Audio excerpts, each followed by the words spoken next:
Rain hammered the glass like fists demanding entry. Inside Rossy's, Manhattan's temple of old money and older secrets, Megan Vale watched burgundy wine bleed across white linen while her husband's fingers crushed bone beneath the table. To the room, they looked like wealth incarnate. To her, this was just another Tuesday in hell. But then she saw him, a stranger in black silk whose eyes cut through every lie she'd built around herself.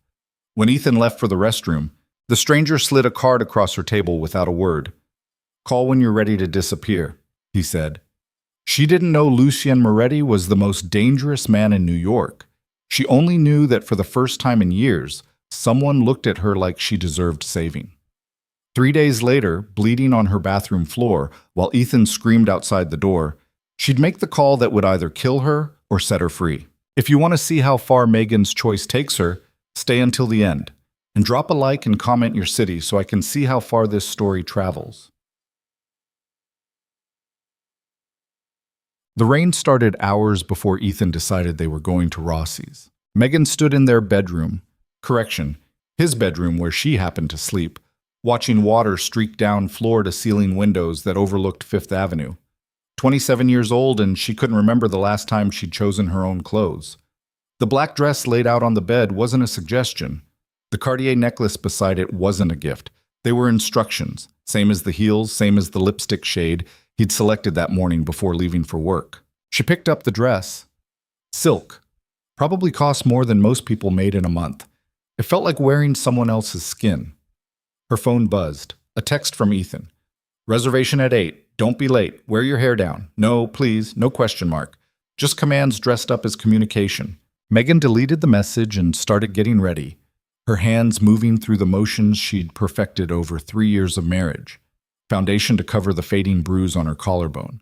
Concealer under her eyes where sleep had stopped visiting months ago. Hair straightened, sprayed, shaped into the version of herself that made Ethan smile for cameras and colleagues. The bathroom mirror reflected someone she didn't recognize anymore. She used to have opinions, used to laugh loud enough that people turned to look, used to stay up until 3 in the morning reading novels in French just because she could. Her parents, both literature professors who died in a car accident her senior year of college, had raised her to think critically, speak freely, exist loudly. Ethan had spent 3 years teaching her to do the opposite. "You're too sensitive. You're remembering it wrong. Nobody else sees it that way. I'm trying to help you. Why do you always make me the bad guy?" The words had worked better than chains. By the time his hands started leaving marks, Megan had already been trained not to trust her own reality. She finished her makeup and checked the time. 7:15. Ethan would be home soon, already irritated about something that happened at work, already looking for ways to remind her that everything she had, this apartment, her credit cards, her phone, her existence, belonged to him. The front door opened with the particular heaviness that meant he was in a mood. "Megan?" His voice carried that edge, the one that made her stomach clench. "Getting ready?" she called back, forcing brightness into her tone. "Almost done?" She heard him moving through the apartment, probably pouring whiskey, definitely running through the list of things she'd failed to do correctly today. The wrong brand of coffee, the dry cleaning she forgot to pick up, the text she took too long to answer. Ethan appeared in the bathroom doorway. 41. Handsome in the way powerful men often are. Sharp jaw, expensive haircut, eyes that could switch from warm to glacial in a heartbeat. He wore a charcoal Tom Ford suit that probably cost $6,000. Behind him, the apartment stretched out like a museum. Sterile, beautiful, cold. He looked her over the way you'd inspect livestock. "The dress fits well," he said. "Not you look beautiful. Just observation, assessment. We're meeting the Harrisons tonight. Victor's considering me for senior partner. I need you to be charming." "Of course," Megan said. Her reflection smiled in the mirror. The woman behind her eyes stayed silent. "And Megan?" Ethan stepped closer. His hand found the back of her neck, thumb pressing against her spine, just hard enough to be a warning. "Don't drink too much. Last month you embarrassed me at the Chen dinner." She'd had 2 glasses of wine, had laughed at someone's joke. Ethan decided it was too loud. "I won't," she whispered. His grip tightened briefly, a promise, not a threat, then released. "Good girl. Car's downstairs in 20 minutes. He left. Megan gripped the marble counter until her knuckles went white, counting breaths the way her therapist had taught her before Ethan decided therapy was making her paranoid and cut off her access to the insurance cards. 1, 2, 3, 4. At breath 7, she opened her eyes and finished getting ready. Rossy's occupied the ground floor of a building older than the stock market crash. All dark wood and brass fixtures and waiters who moved like they'd signed NDAs. The clientele didn't just have money, they had the kind of wealth that didn't need to announce itself. Old families, new empires, the type of people who owned senators the way other people owned summer homes. Ethan guided Megan through the entrance with a hand on her lower back that looked affectionate but pressed hard enough to steer. The maitre d' recognized him immediately. "Mr. Mercer, wonderful to see you. Your table is ready." They were led to a corner booth with a view of the rain-soaked street. Soft jazz played beneath the murmur of conversations worth millions. Crystal caught candlelight and threw it back in fractured rainbows. Megan slid into her seat, arranging her face into the pleasant mask she wore in public. Ethan ordered for both of them without asking what she wanted. She'd stopped expecting him to ask years ago. "The Harrisons will be here in 15 minutes, Ethan said, checking his Patek Philippe. "Victor's wife is a gossip. Be friendly, but don't tell her anything real. And for fuck's sake, don't mention your parents again. Nobody wants to hear about dead professors." The words landed like a backhand. Megan's parents had been her entire world, brilliant, loving, chaotic, in the way academics often are. Their deaths had shattered something inside her that hadn't fully healed when she met Ethan 6 months later. He'd seemed safe then. Stable. The kind of man who could hold the broken pieces of her together. She hadn't realized he was just collecting the pieces so she'd be too scattered to leave. "I won't bring them up," she said quietly. Ethan's expression softened into something almost approximating affection. He reached across the table and took her hand, thumb rubbing small circles on her wrist. To anyone watching, it looked tender. His grip was just tight enough to bruise. "I know I'm hard on you sometimes," he said, voice low and intimate. "But it's because I care. You don't always see how the world works, Megan. People take advantage of women like you. Soft, naive, too trusting. I'm protecting you." There it was. The poison wrapped in concern. The abuse dressed up as devotion. "I know," Megan whispered, because disagreeing would cost her more than agreeing ever would. The waiter arrived with wine. Ethan ordered an expensive Bordeaux, made a show of testing it, approved with the kind of casual arrogance that came from never being told no. He poured Megan's glass 3/4 full, a test maybe, or a trap, and watched her like a scientist observing a rat in a maze. She took the smallest sip possible.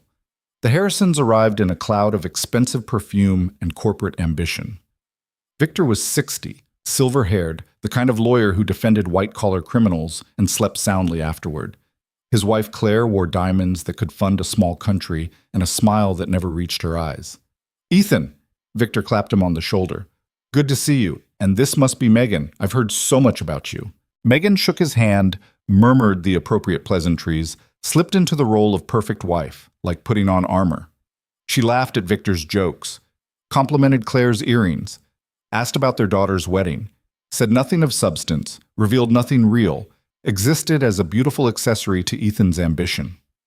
Beneath the table, Ethan's hand found her thigh, squeezed, a reminder that she was performing well. Dinner arrived. The conversation flowed around her like water around a stone. Talk of mergers, acquisitions, legal strategies that skirted the edge of ethical. Megan ate her halibut and smiled and felt herself disappearing bite by bite.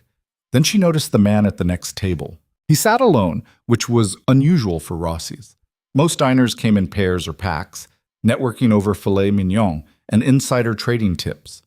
But this man occupied his table the way predators occupy territory, silent, still, absolutely present. He wore black. Not the safe black of corporate America, but something darker. A silk shirt open at the collar, no tie, sleeves rolled to reveal forearms marked with scars that looked like they had stories. Silver rings on 3 fingers. Dark hair pushed back from a face that was all angles and shadows, and the kind of beauty that came with a warning label. But it was his eyes that stopped her, dark, cold, and fixed directly on her with the intensity of someone reading a book, written in a language only he understood. Megan looked away quickly, heart hammering. She reached for her wine glass and missed, knocking it over instead. Burgundy spread across white linen like arterial spray. Shit! She grabbed her napkin, trying to stop the flow. Ethan's hand clamped on her wrist under the table, fingers digging into bone. His smile never wavered. "It's fine, darling." His voice was honey over gravel. "Just a little accident." But his grip said, "You'll pay for this later." The waiter rushed over with fresh linens. Claire made sympathetic noises. Victor launched into a story about a worse spill at some charity gala. The moment passed, except the man in black was still watching. Megan felt his gaze like heat on her skin.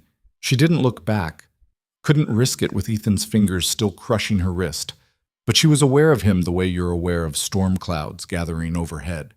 Ethan released her wrist to shake Victor's hand, sealing some deal they'd apparently made over dessert. The pressure vanished, but the ache remained. "I need the restroom," Ethan announced, standing. He leaned down, lips brushing Megan's ear. "Don't embarrass me again." He walked away. Claire immediately leaned in, launching into gossip about someone's daughter's divorce. Victor checked his phone, and the man in black stood up. He moved like smoke, crossing the space between tables with the kind of grace that came from a life where hesitation meant death. He stopped beside Megan's chair. Up close, he was even more unsettling, not because he was threatening, though there was danger in every line of him, but because he looked at her like he could see straight through the performance to the terrified woman underneath. "Excuse the interruption," he said. His voice was low, accented with something European that she couldn't quite place. Italian, maybe. "I couldn't help but notice you might need this." He placed a black business card on the table beside her water glass. "Matte finish, no logo. Just a phone number embossed in silver." "I don't," Megan started. "You don't need it now," he interrupted gently. "But when you do, call." Claire had gone silent, watching with the wide-eyed fascination of someone witnessing something they'd gossip about for weeks. Victor looked up from his phone, frowning. The man ignored them both. He held Megan's gaze for 3 seconds that felt like 3 hours, and in that moment she understood with crystal clarity. He knew. Not the details, not the specifics, but he recognized what she'd become, saw the bruises hidden beneath expensive fabric, understood the weight of survival she carried in her locked jaw and careful words. "Whenever you decide you want out," he said quietly. "Call me." Then he walked away. Megan stared at the card like it might explode. Her hands trembled, her pulse hammered in her throat. "Well," Claire said, fanning herself dramatically. "That was inappropriate," Victor finished, voice hard. "Who the hell does he think he is?" But Megan barely heard them. She picked up the card with shaking fingers and slid it into her clutch before Ethan returned. The man was already gone, his table empty. No trace he'd ever been there except the piece of paper burning a hole through her purse and the strange, terrifying feeling blooming in her chest. Hope. Ethan was silent on the drive home. That was worse than yelling. Megan sat in the back of the town car, watching rain stream across tinted windows, and tried to read his mood. He stared at his phone, jaw tight, scrolling through emails with the kind of focused intensity that meant someone had pissed him off. The car pulled up to their building. The doorman rushed out with an umbrella. Ethan didn't wait for him, just strode into the lobby with Megan trailing behind like a shadow. The elevator ride lasted 43 seconds. She counted every one. They entered the apartment. Ethan tossed his keys on the entry table hard enough to make them skitter. Who was he? Megan's stomach dropped. Who? Don't play stupid. Ethan turned to face her, and there it was, the thing he hid from the world. Rage, pure and simple and terrifying. The man who gave you his number at dinner. I don't know, Megan said truthfully. He just what? Decided you looked like you needed saving? Ethan laughed, but there was nothing funny in it. Let me guess, you smiled at him earlier, gave him the wrong impression, made him think you were available. I didn't. Where's the card? What? The business card he gave you. Where is it? Megan's mind raced. I threw it away. At the restaurant. I didn't want... Ethan's hand shot out and grabbed her purse, yanking it from her shoulder hard enough to break the strap. He dumped the contents on the marble floor. Lipstick, compact, wallet, keys, the black card. He picked it up, studied it. His expression went from angry to something much worse. "No name," he said softly. "Just a number." "You know what kind of man gives a married woman a card like this, Megan?" She stayed silent. "The kind who thinks he can take what belongs to someone else." Ethan's voice dropped to a whisper. "The kind who thinks you're weak enough to need rescuing." "I'm not." "You're not what?" He stepped closer. "Not thinking about calling him? Not wondering what would happen if you did? Not already planning how to betray me?" "Ethan, please." His hand caught her face, not a slap, but a grip, fingers digging into her jaw, thumb pressing against her cheekbone hard enough to leave marks. "I have given you everything," he hissed. "A home, a life, my fucking name. And this is how you repay me? By entertaining some stranger's attention?" "I didn't ask for it," Megan whispered. Tears burned behind her eyes, but she refused to let them fall. Crying only made it worse. You never ask for anything. That's your problem. You just take and give nothing back. He released her face, shoved her backward. She caught herself against the wall. "You're pathetic. No wonder your parents died. Probably couldn't stand watching what you became." The words hit harder than his hands ever could. Megan felt something crack inside her. Not break. She'd been breaking for years, but finally, violently crack. A fault line forming in the foundation of her fear. "Get out of my sight," Ethan said, already turning away. "And if I ever catch you with another man's number again, you'll regret it." He walked to his study and slammed the door. Megan stood in the hallway, trembling. She waited until she heard him pour a drink, settle into his chair, start typing angry emails to whoever had upset him at work. Then she gathered the contents of her purse with shaking hands, picked up the black card, and walked to the bedroom. She locked the bathroom door, sat on the floor, stared at the embossed silver numbers. Her phone was in her hand before she fully realized she'd pulled it out. She could call, right now, this second. But what would she say? "A stranger gave me his number and I'm married to a monster? Please save me from the life I'm too weak to escape?" No. Megan put the phone down, folded the card, hid it in the bottom of her makeup drawer beneath foundations and concealers and all the other things she used to cover up the truth. Not yet.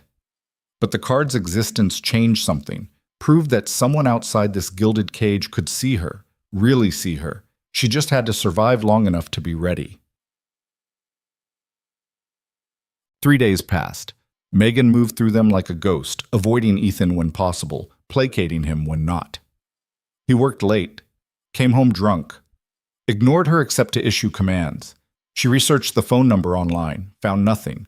Searched for black business cards with silver numbers, found thousands. Tried to remember every detail of the man's face and came up empty except for those eyes, those cold, knowing eyes. On the third night, Ethan came home early. Megan was in the kitchen preparing dinner she knew he probably wouldn't eat. She heard the front door, heard his footsteps. Too heavy, too fast. He appeared in the doorway holding his phone. "We need to talk," he said. Something in his voice made her put down the knife she'd been using to chop vegetables. "About what?" "About the fact that someone's been asking questions about me." He moved closer. "At work. About my clients. About certain transactions I've been handling." Megan's heart stopped. "I don't understand." "Someone thinks I'm doing something illegal. Someone's been feeding information to people who have no business knowing my business." His eyes locked on hers. "And the only person who's been acting strange lately is you." "Ethan, I haven't what? Haven't been plotting? Haven't been talking to that man from the restaurant?" He grabbed her shoulders, shook her once.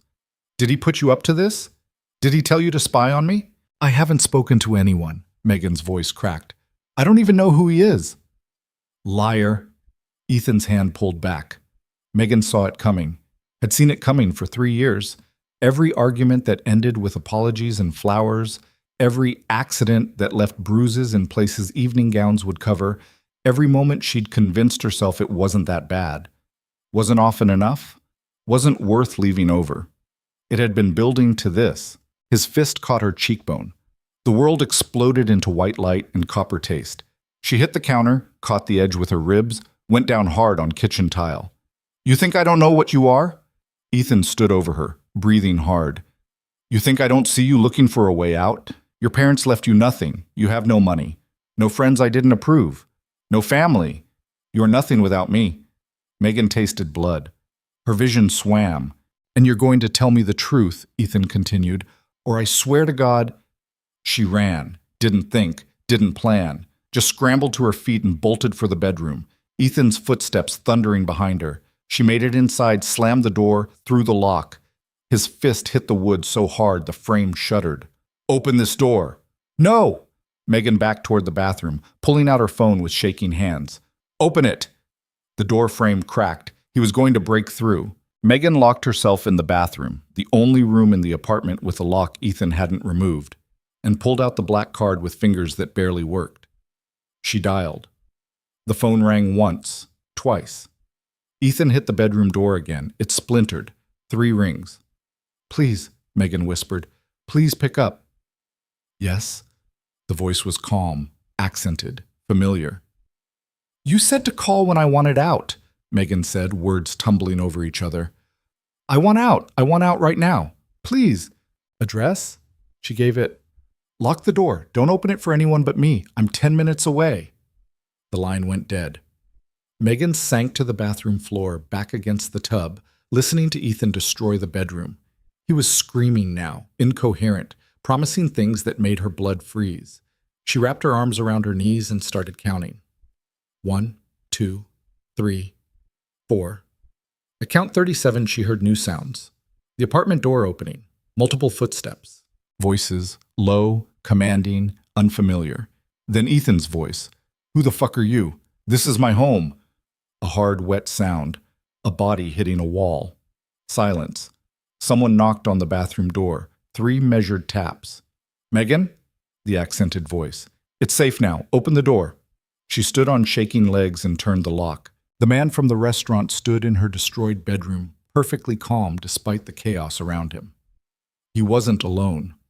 3 other men in dark suits flanked him, faces professionally blank. Beyond them, in the hallway, Ethan was pressed against the wall by 2 more men who looked like they broke bones for a living. The stranger's eyes found the bruise already forming on Megan's face. Something flickered in his expression, something cold and final. Get her things, he said to one of his men without looking away from her. Everything important, 2 minutes. Then he stepped closer to Megan, moving slowly like she was a wounded animal that might bolt. My name is Lucian Moretti, he said quietly, and you're leaving with me.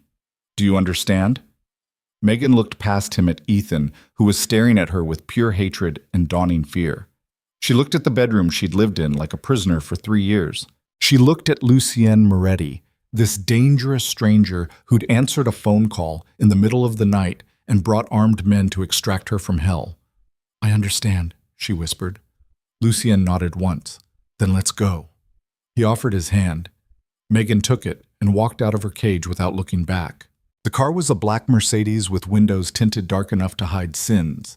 Megan sat in the back seat, still shaking, watching Manhattan blur past in streaks of neon and rain. One of Lucian's men had grabbed a duffel bag from her closet, threw in clothes without folding, stuffed in her laptop, her parents' photo albums, the jewelry box her mother had given her before the accident. Everything that mattered fit in one bag. 3 years of marriage reduced to 40 pounds of fabric and memory. Lucian sat beside her, close enough that she could smell his cologne, something expensive and dark that probably cost more than her monthly grocery budget used to. He hadn't spoken since they left the apartment. Just made 2 phone calls in rapid Italian, voice low and commanding, then went silent. Megan pressed her fingertips against the window. Her reflection stared back, bruised, terrified, alive. Where are we going? Her voice came out smaller than she wanted. Somewhere safe. Lucian glanced at her, those dark eyes cataloging damage. You need medical attention. I'm fine. You're bleeding. She touched her lip. Her fingers came away red. It's nothing. It's assault. His tone didn't change, but something in the car went colder, and it's the last time he'll ever touch you. The certainty in those words should have frightened her. Instead, Megan felt something unlock in her chest. Permission, maybe. Or just the simple relief of someone else carrying the weight for 5 goddamn minutes. Who are you? She asked. Really? Lucienne was quiet for a block, 2 blocks. Then, someone who knows what men like your husband are capable of. Someone who stops them. That's not an answer. It's the only one you need tonight. The car turned down a side street, pulled into an underground garage beneath a building that looked like it housed hedge funds and corporate law firms. The driver, a man built like a wall with a scar bisecting his left eyebrow, killed the engine. "We're here," Lucian said. He opened the door and extended his hand. Megan took it and stepped out into fluorescent lighting that made everything look clinical and strange. The garage was empty except for a handful of expensive cars. No cameras that she could see. No witnesses. For half a second, a voice in her head, Ethan's voice because he'd lived there so long she couldn't evict him, whispered, "You don't know this man. He could kill you down here and nobody would ever know." But the voice was wrong, because if Lucienne Moretti wanted her dead, she'd already be dead. "This way." He guided her toward an elevator with his hand hovering near her lower back, close enough to be protective, far enough to give her space, like he understood that being touched right now might shatter her completely. The elevator opened. They stepped inside. Lucienne pressed the button for the 23rd floor. As the doors slid shut, Megan caught sight of herself in the mirrored walls. Expensive black dress torn at the shoulder, hair wild, makeup smeared. She looked like the aftermath of a car crash. "I must look insane," she muttered. "You look like someone who fought back." The elevator climbed. Megan's ears popped. "What happened to Ethan?" she asked. "Your men, they didn't kill him?" "No." Lucian's jaw tightened. "Though I wanted to." "Then what?" He's handcuffed to his own radiator, very sober and very aware that if he calls the police, I have enough evidence of his embezzlement from the Russo organization to put him in federal prison for 20 years. Megan blinked. "What?" "Your husband doesn't just work for a law firm, Megan. He launders money for the Russian mob. Has been for 3 years. The same 3 years you've been married." Lucian studied her reaction. "You didn't know." It wasn't a question. "No," Megan whispered. But pieces were clicking together now. The late nights, the cash payments, the violent paranoia about people asking questions. "How do you—" "No?" Lucien's smile was blade thin. "Because I make it my business to know everything about the Russos and the people who work for them." The elevator stopped. The doors opened onto a private hallway with exactly one door. Lucienne led her inside. The penthouse was everything their Fifth Avenue apartment pretended to be. Actual wealth, not the desperate performance of it. Floor-to-ceiling windows overlooking the city, furniture that looked comfortable instead of expensive, art on the walls that someone had chosen because they liked it, not because it increased property value. "Sit," Lucian said, gesturing to a leather sofa.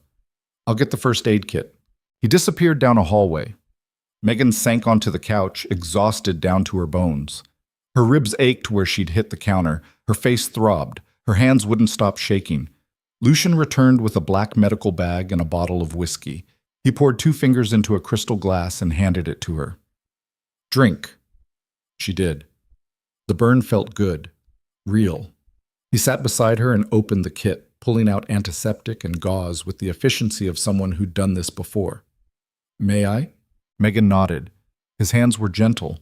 He cleaned the split in her lip, the scrape on her cheekbone, worked with the quiet focus of a man who understood that touch could heal or destroy depending on intention. When he finished, he sat back. "You should see a doctor tomorrow. Get x-rays. Make sure nothing's broken." "I've had worse," Megan said, then immediately regretted it because the look on Lucian's face turned murderous. "How long?" His voice was very quiet. "How long has he been hurting you?" She wanted to lie, wanted to minimize, excuse, explain. Ethan's voice in her head, "It's not that bad. You're too sensitive. Other women have it worse." But sitting here in this stranger's penthouse, bleeding into his gauze, something in her just stopped pretending. "Since the first year," she said. "Small things at first, pushing, grabbing, then bigger things, but only when I deserved it."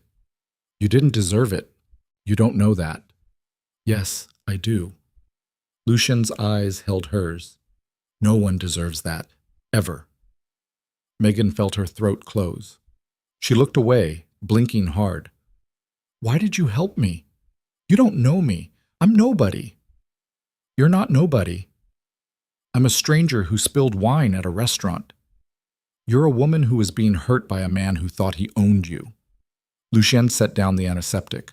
I've seen that look before. The one you had at dinner, like you were disappearing in real time. And you just decided to save me? I decided to offer you a choice. His voice was steel wrapped in silk. You're the one who called. They sat in silence. Rain hammered the windows. The city glowed beyond the glass like a circuit board, a million lives burning bright and desperate. What happens now? Megan asked. Now you sleep. Tomorrow we figure out the rest. I don't have anywhere to go. No money. Ethan controls everything. You can stay here. She laughed, sharp and bitter. I can't just move into a stranger's penthouse. Why not? Because, she gestured helplessly, because people don't do that. Because you don't know me. Because this is insane. So was staying married to a man who beat you? The words hit like a slap. True and ugly and impossible to argue with. Megan stood, suddenly needing distance. She walked to the windows, pressed her forehead against cold glass. Who are you, Lucien? And don't give me that cryptic non-answer again. If I'm going to trust you, I need to know what I'm trusting. Behind her, she heard him stand, heard him pour another drink. When he spoke, his voice came from directly behind her, close enough to feel his presence, far enough to let her run if she needed to. My family came from Sicily 3 generations ago, he said. Built an empire here, doing things that weren't entirely legal. My father ran it until he died 5 years ago, and then it became mine. Megan closed her eyes. You're a criminal. I'm a lot of things. No apology in his tone. But I don't hurt women. I don't traffic people. I don't touch children, and I don't work with men who do. But you do hurt people. Yes. At least he was honest. She turned to face him. He was watching her with that same unreadable expression, waiting for her to bolt. Waiting for the moral outrage. Waiting for her to call him a monster and demand he take her somewhere else. The Russos, Megan said slowly. Ethan works for them. You said you know everything about them. I do. Why? Lucian's smile was winter cold. Because they're my competition, and because 6 months ago they killed one of my men during a territory dispute. So yes, I've been watching them, closely. And Ethan was a bonus. Lucien took a sip of whiskey. I've had men tracking the Russo organization's financial network for weeks. Your husband's embezzlement showed up on our radar a month ago. I was planning to use the information to destabilize their operation. But then you saw me at the restaurant. Yes. And you decided to use me instead. Something flickered across his face. No. I decided to help you. The fact that it also damages the Russos is convenient, not the goal. Megan didn't know if she believed him, didn't know if it mattered. So what now? She asked. You keep me here like some kind of witness protection program while you wage war on the Russian mob? I keep you safe while you figure out what you want your life to look like. He set down his glass. And then I help you build it. Why? Because I can. That's not a reason. Lucien moved closer. Not threatening, just present. My mother was married to a man who hurt her. For 20 years she stayed because she had nowhere else to go. No money, no family, no way out. His voice was carefully controlled. When I was 16, I watched her die because he pushed her down the stairs during an argument. He called it an accident. The police believed him. Megan's breath caught. So when I see a woman with that look, Lucien continued, the one that says she's already planning her own funeral, I don't walk away. I can't. The confession hung between them like broken glass. I'm sorry, Megan whispered. Don't be sorry, just stay alive. He stepped back, giving her space again. The guest room is down the hall, second door on the left. Lock it if you want. I won't bother you. He started to walk away. Lucien? He turned. Thank you. He nodded once, then disappeared into the shadows of his own home, leaving Megan alone with her thoughts and the rain and the impossible weight of freedom she didn't know how to carry yet. She didn't sleep. Megan lay in the guest room, which was bigger than the bedroom she'd shared with Ethan, staring at the ceiling and waiting for the other shoe to drop, for Lucien to knock on the door with different intentions, for Ethan to somehow find her. for this entire night to reveal itself as another trap dressed up as rescue. But nothing happened. The apartment stayed silent except for the rain and the distant hum of the city. At some point near dawn, she heard footsteps in the hallway. Lucien, probably, unable to sleep either. But he didn't stop at her door, just walked past toward what she assumed was his own room. When gray light finally bled through the windows, Megan gave up on sleep and ventured out. The penthouse looked different in daylight. Less dangerous, more lived in. Books stacked on side tables, a half-finished chess game on the coffee table, a leather jacket thrown over a chair. She found Lucien in the kitchen, wearing dark jeans and a black t-shirt, making espresso with the focused intensity of a man who treated coffee like religion. "You're up early," he said without turning around. "Couldn't sleep." "Understandable." He poured a second cup and handed it to her. Sugar's in the cabinet, milk in the fridge. Megan took the espresso black and sat at the kitchen island. The marble was cold beneath her palms, real, solid. "I need to go back to the apartment," she said. "There are things I need already handled." Lucien pulled out his phone, scrolled, showed her a photo. "My men went back this morning, got the rest of your clothes, your documents, anything that looked important." The photo showed her closet, mostly empty now. "What about Ethan?" "Gone when they arrived. Probably thought ran to his bosses at the Russo organization." Lucien pocketed his phone. "Which means you're officially a target." The words settled like ice in her stomach. "What?"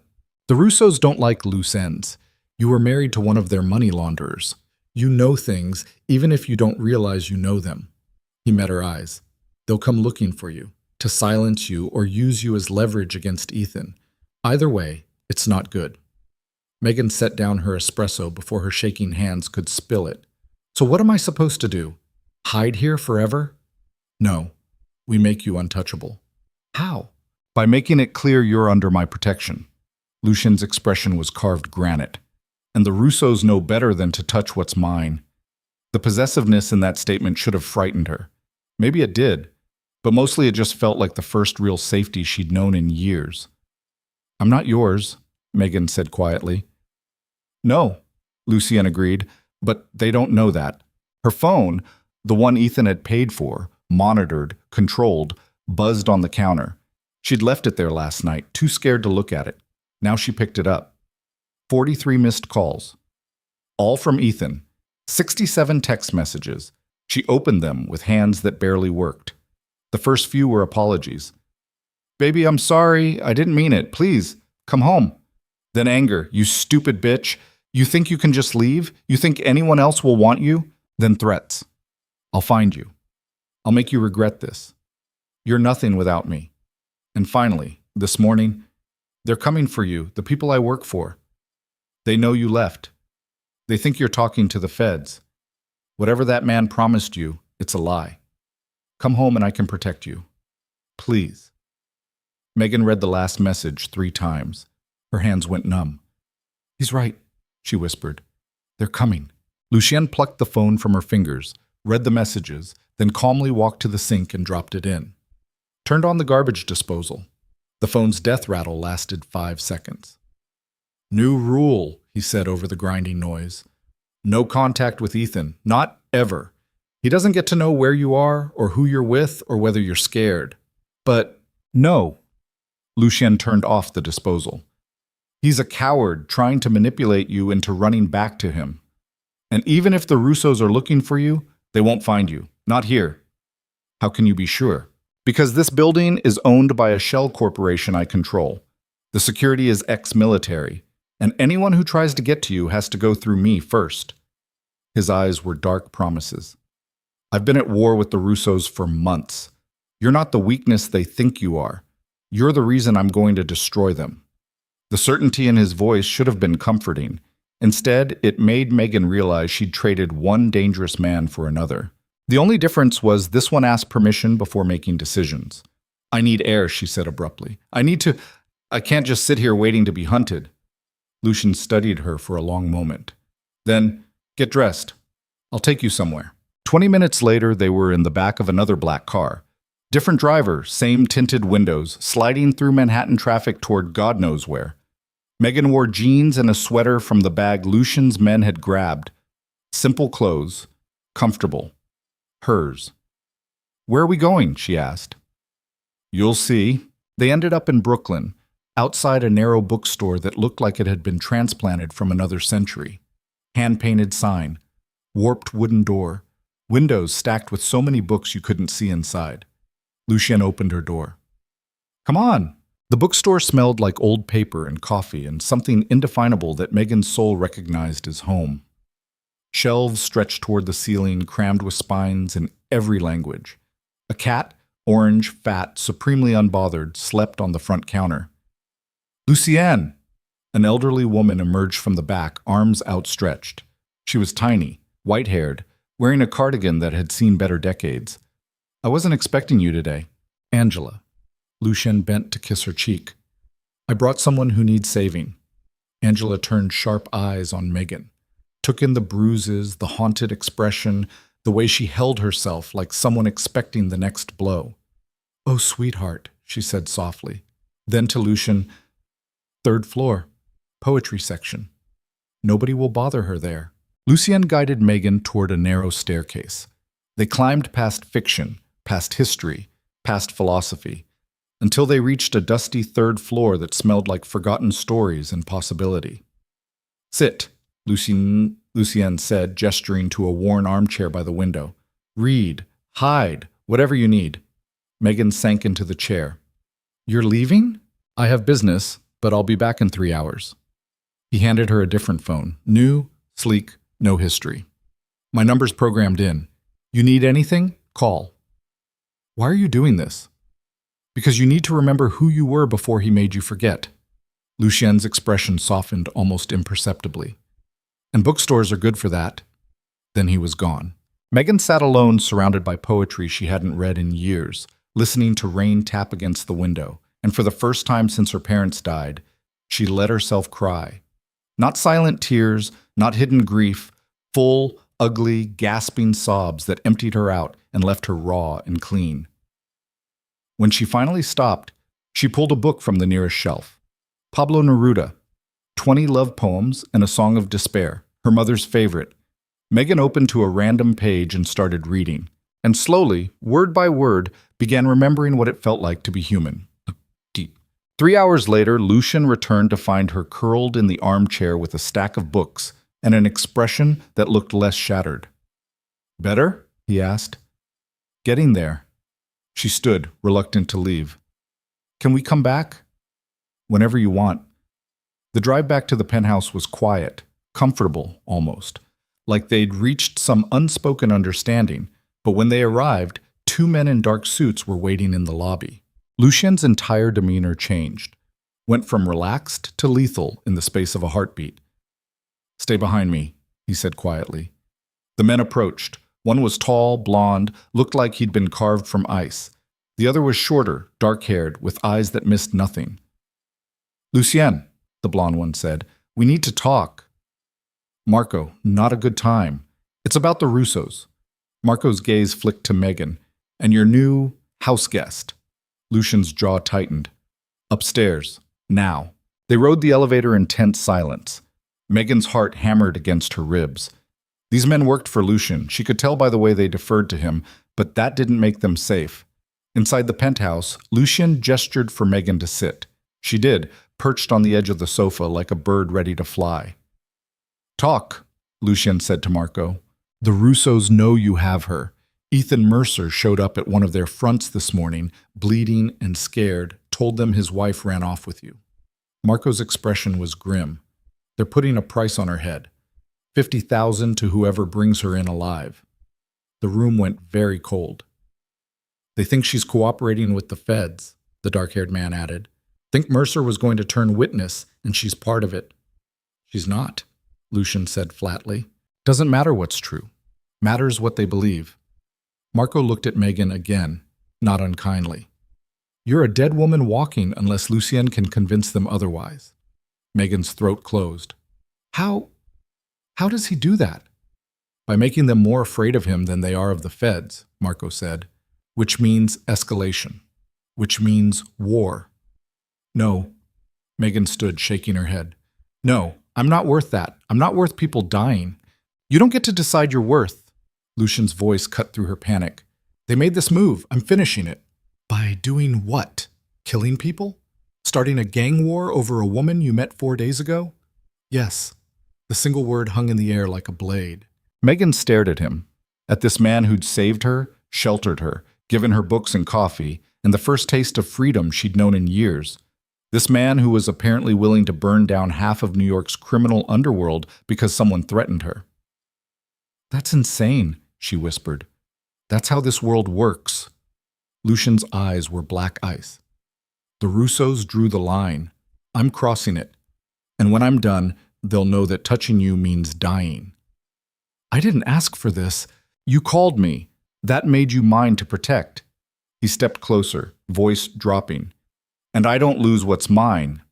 The possessiveness was back, raw and undeniable. Megan should have run, should have demanded he take her to the police, witness protection, anywhere but here. Instead, she heard herself say, "What do you need me to do?" Lucien studied her for a long moment. Then he turned to Marco. "Call the meeting tomorrow night. Every family. I'm making a statement." "Lucien, do it." Marco exchanged a look with his partner, then nodded and left. Silence filled the penthouse. "What kind of statement?" Megan asked. "The kind that makes clear you're untouchable, that I'll go to war with anyone who tries to hurt you." Lucien poured himself a drink. "It won't be pretty, but it'll keep you alive. And if they don't believe you, if they come anyway, then they die.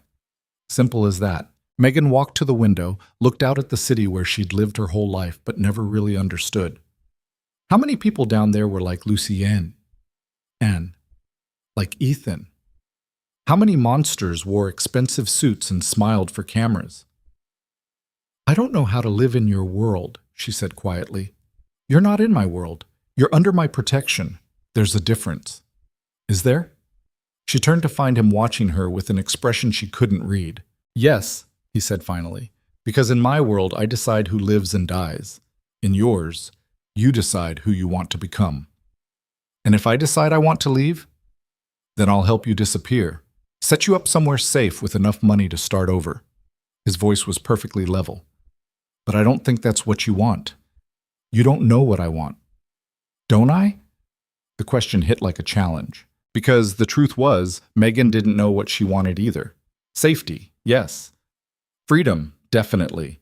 But this dangerous man and his violent world and the way he looked at her like she was worth destroying kingdoms for. She didn't know what to do with that. "I need to think," she said. "Then think. You have time." But she didn't. Because 12 hours later at 2 in the morning, someone tried to kill her. The explosion took out 3 floors of the building. And when the smoke cleared, Megan would have to decide exactly how far she was willing to fall into Lucien Moretti's darkness, and whether she'd survive the landing. The first thing Megan registered was the sound, a deep, violent roar that turned the world inside out. Then heat.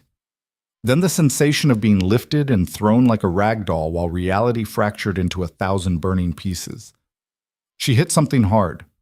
Wall, maybe. Floor. Her ears screamed with pressure, and her lungs forgot how to work, and somewhere through the chaos she heard Lucien's voice shouting her name. Then darkness swallowed everything. When consciousness dragged her back, she was moving. Strong arms carrying her, smoke so thick it burned her throat, alarm shrieking from every direction. She tried to speak, but only managed a cough that tasted like ash and copper. "Don't talk." Lucian's voice, rough and urgent against her ear. "Just breathe." Emergency lights flickered in the stairwell. Megan's vision swam. She registered other people, Lucian's men, residents in bathrobes stumbling through smoke, someone screaming about calling 911. The stairs seemed endless. Her body felt disconnected, like she was piloting a machine that had taken catastrophic damage. They burst through a side exit into cold night air that hit her lungs like salvation. Lucien didn't stop moving until they were across the street, setting her down behind a black SUV while sirens wailed closer. "Look at me." His hands framed her face, forcing her eyes to focus. Blood ran from a gash above his temple. His shirt was torn, covered in dust and debris. "Are you hurt?" Megan tried to inventory her body. Everything ached, but nothing felt broken. I don't, I don't know. Lucian's hands moved over her with clinical efficiency, checking for injuries. When he seemed satisfied she wasn't dying, he pulled out his phone and barked orders in Italian. Around them, the building bled smoke into the sky. Fire trucks arrived, police cordoned off the street. Chaos bloomed in every direction. Marco appeared out of the smoke, limping but alive. 20th floor, car bomb triggered remotely. Professional job. Casualties? Lucian's voice was ice. 3 dead.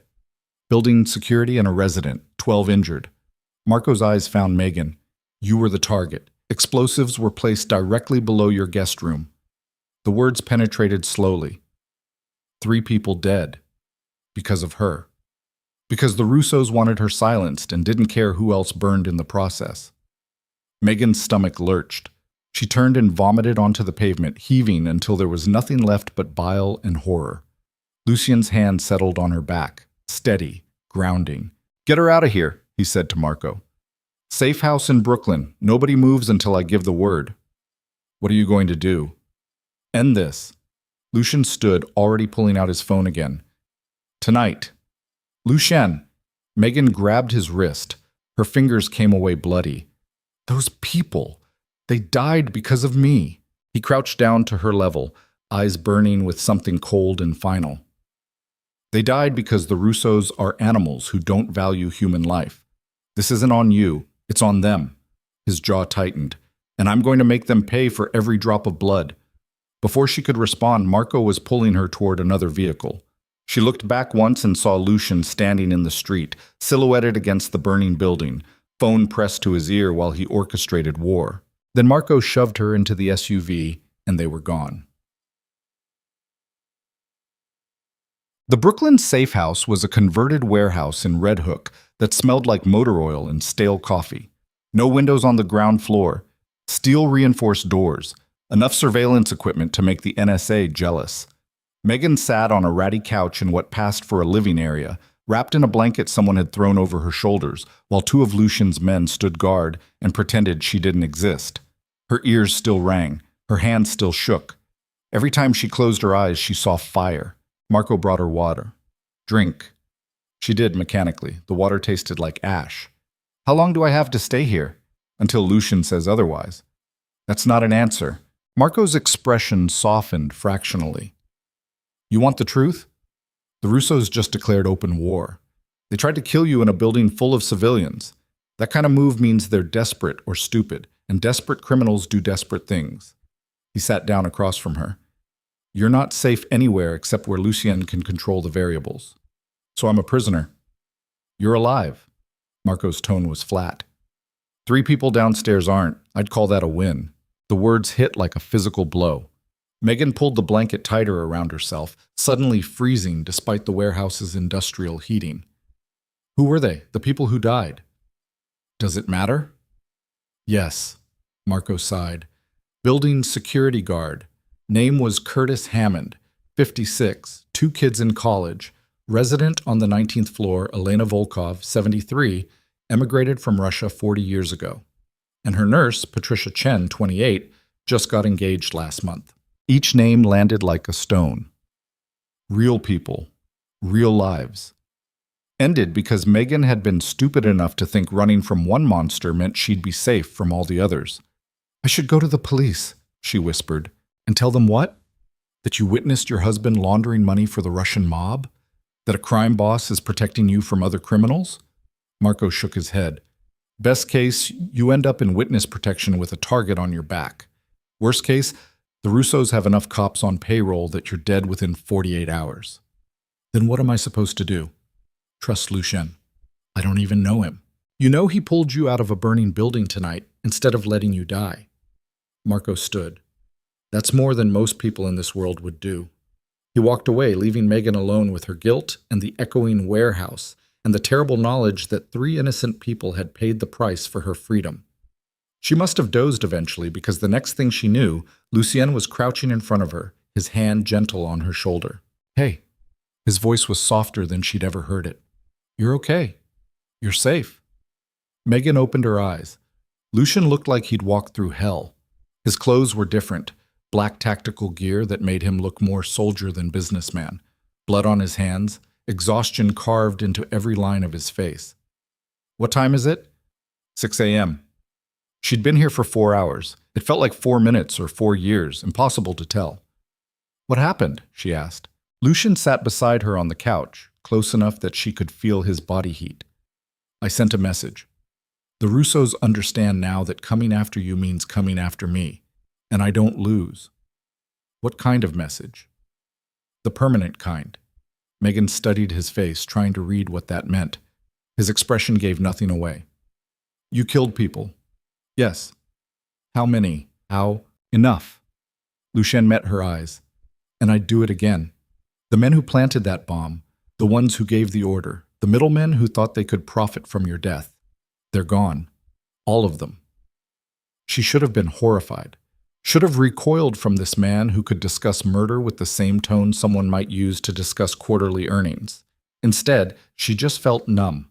The police are investigating the explosion, Lucien continued. Official story is a gas leak.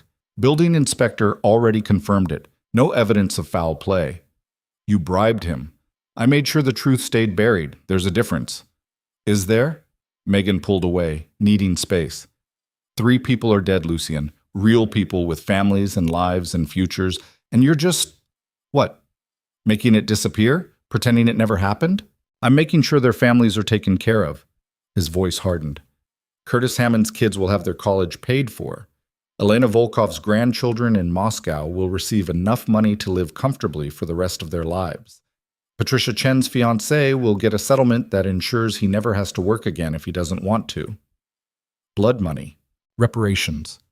Lucien started pacing. You think I don't know what this cost? You think I wanted civilians caught in the crossfire? Then why? Because you called me. His voice cracked like thunder. You made a choice, Megan. You asked me to get you out, and I did. But choices have consequences.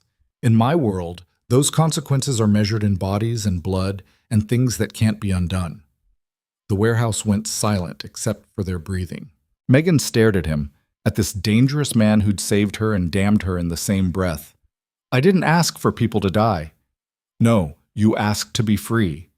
Lucian's expression was carved granite. And freedom isn't free. It never has been.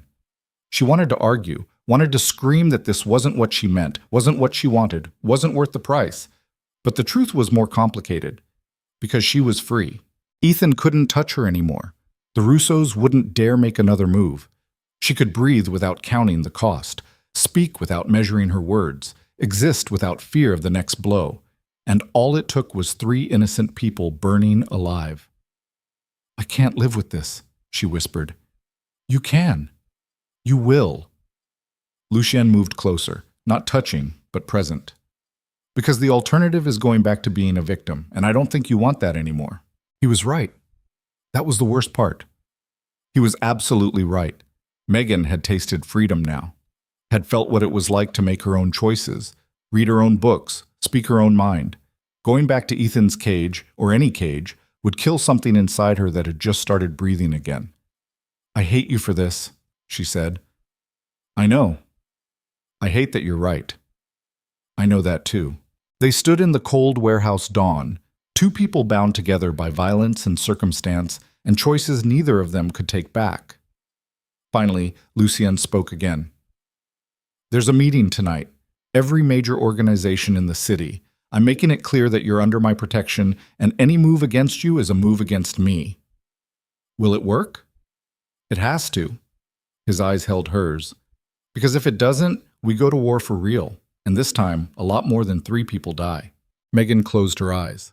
What do you need me to do? Stay here, stay safe. Let me handle this. And after, when the meeting's done and the threats are made and everyone knows I'm yours, she caught herself, that I'm under your protection. What then? Lucien was quiet for a long moment. Then you decide what kind of life you want to build, and I help you build it. Just like that? Just like that. It sounded too simple, too clean.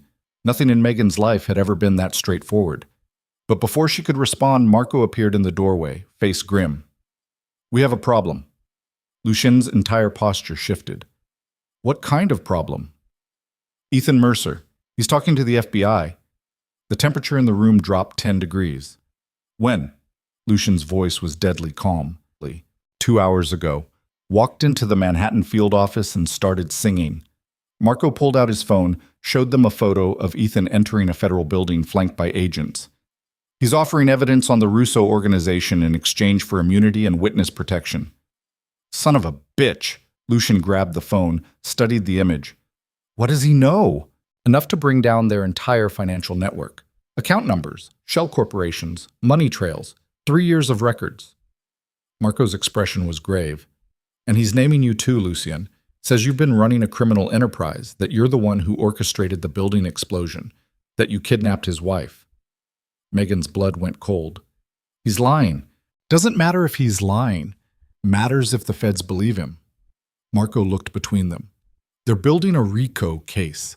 If they move forward, they'll freeze your assets, raid your properties, arrest everyone in your organization. How long do we have? Days? Maybe hours? Lucian handed back the phone, his mind clearly racing through options. Get the lawyers, every single one. I want damage control strategies on my desk in an hour. Already done. Marco hesitated. There's more. Of course there is. The FBI wants to talk to Megan. They think she can corroborate Ethan's testimony about the Russos. And about you. Every eye in the warehouse turned to her. Megan felt the weight of that attention like physical pressure. I'm not testifying against Lucy's yen. You might not have a choice, Marco said. If they subpoena you, then I'll refuse. And go to jail for contempt? For a man you've known less than a week? Marco's tone wasn't unkind, just realistic. Think about what you're saying. But Megan was thinking. For the first time in years, she was thinking with absolute clarity. Ethan had controlled her through fear and violence. The Russos wanted her dead for convenience. The FBI wanted to use her as a weapon against the only person who'd actually protected her. Everyone wanted something from her. Everyone except Lucian, who'd simply asked what she wanted and then helped her take it. I'm not testifying, she repeated, against anyone.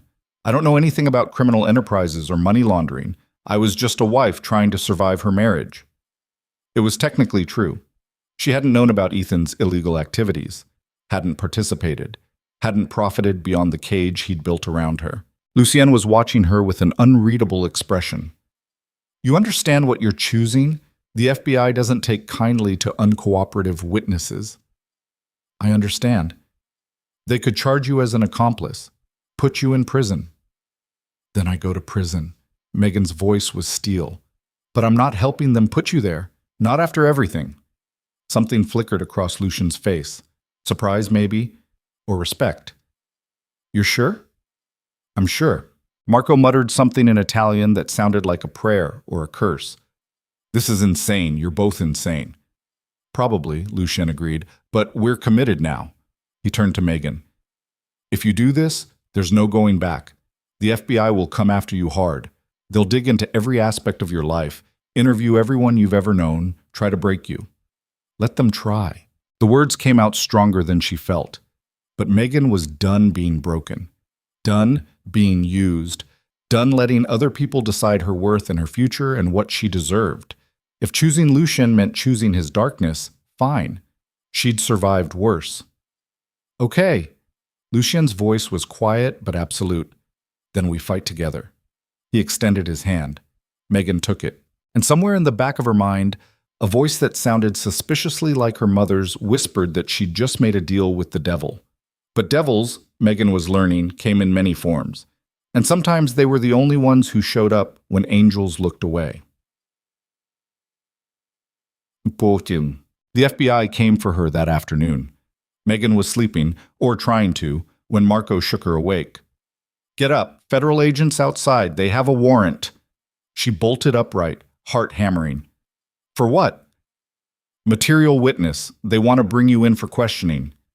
Can they do that? They just did. Marco handed her a jacket. Lucien's already on the phone with the lawyers. They'll meet you at the field office. Don't say anything without representation present. Where's Lucien?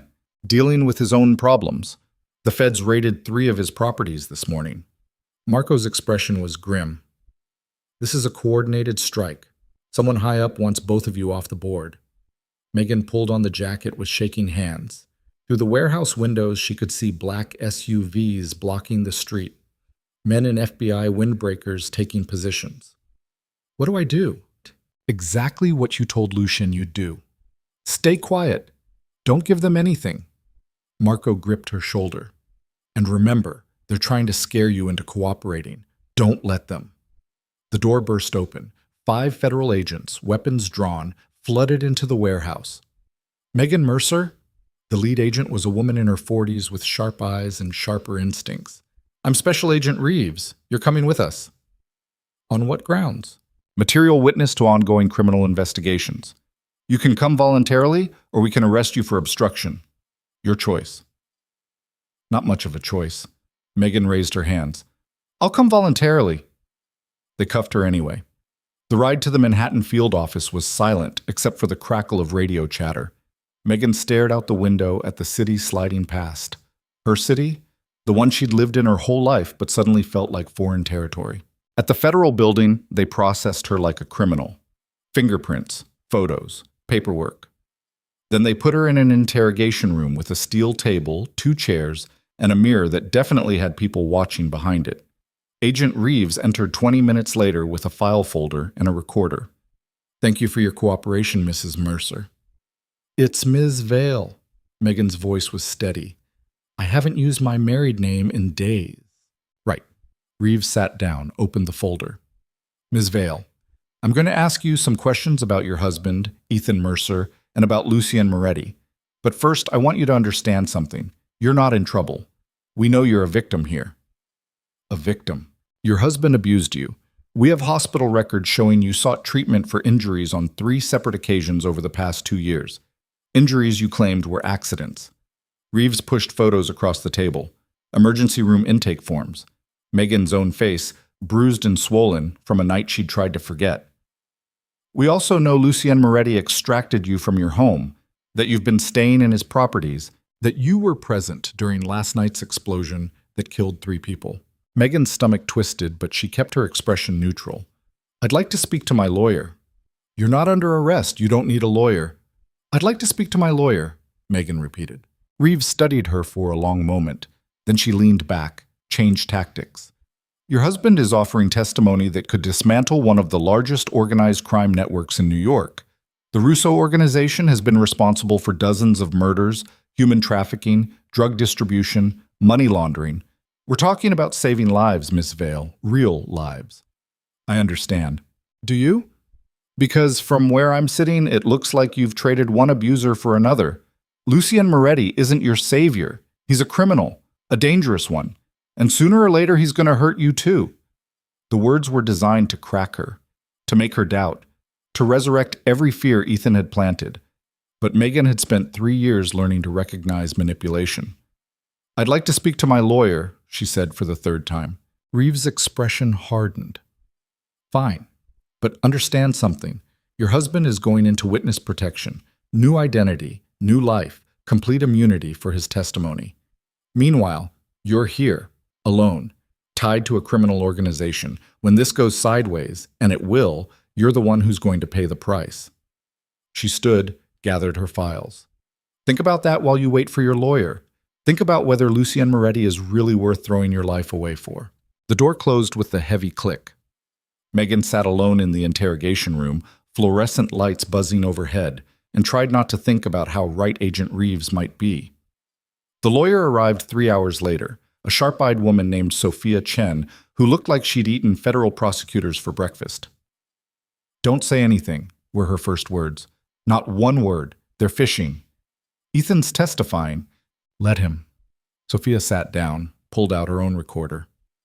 His testimony is uncorroborated without you. The Russo's lawyers will tear him apart on cross-examination.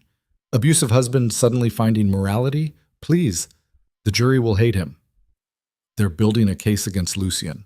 They're building a fantasy. Sophia's smile was razor-thin. Lucien Moretti is a legitimate businessman with extensive legal holdings. Yes, he has a colorful family history. No, that doesn't make him guilty of anything they're claiming. And you're a domestic violence victim who sought help from a friend. Nothing criminal about that.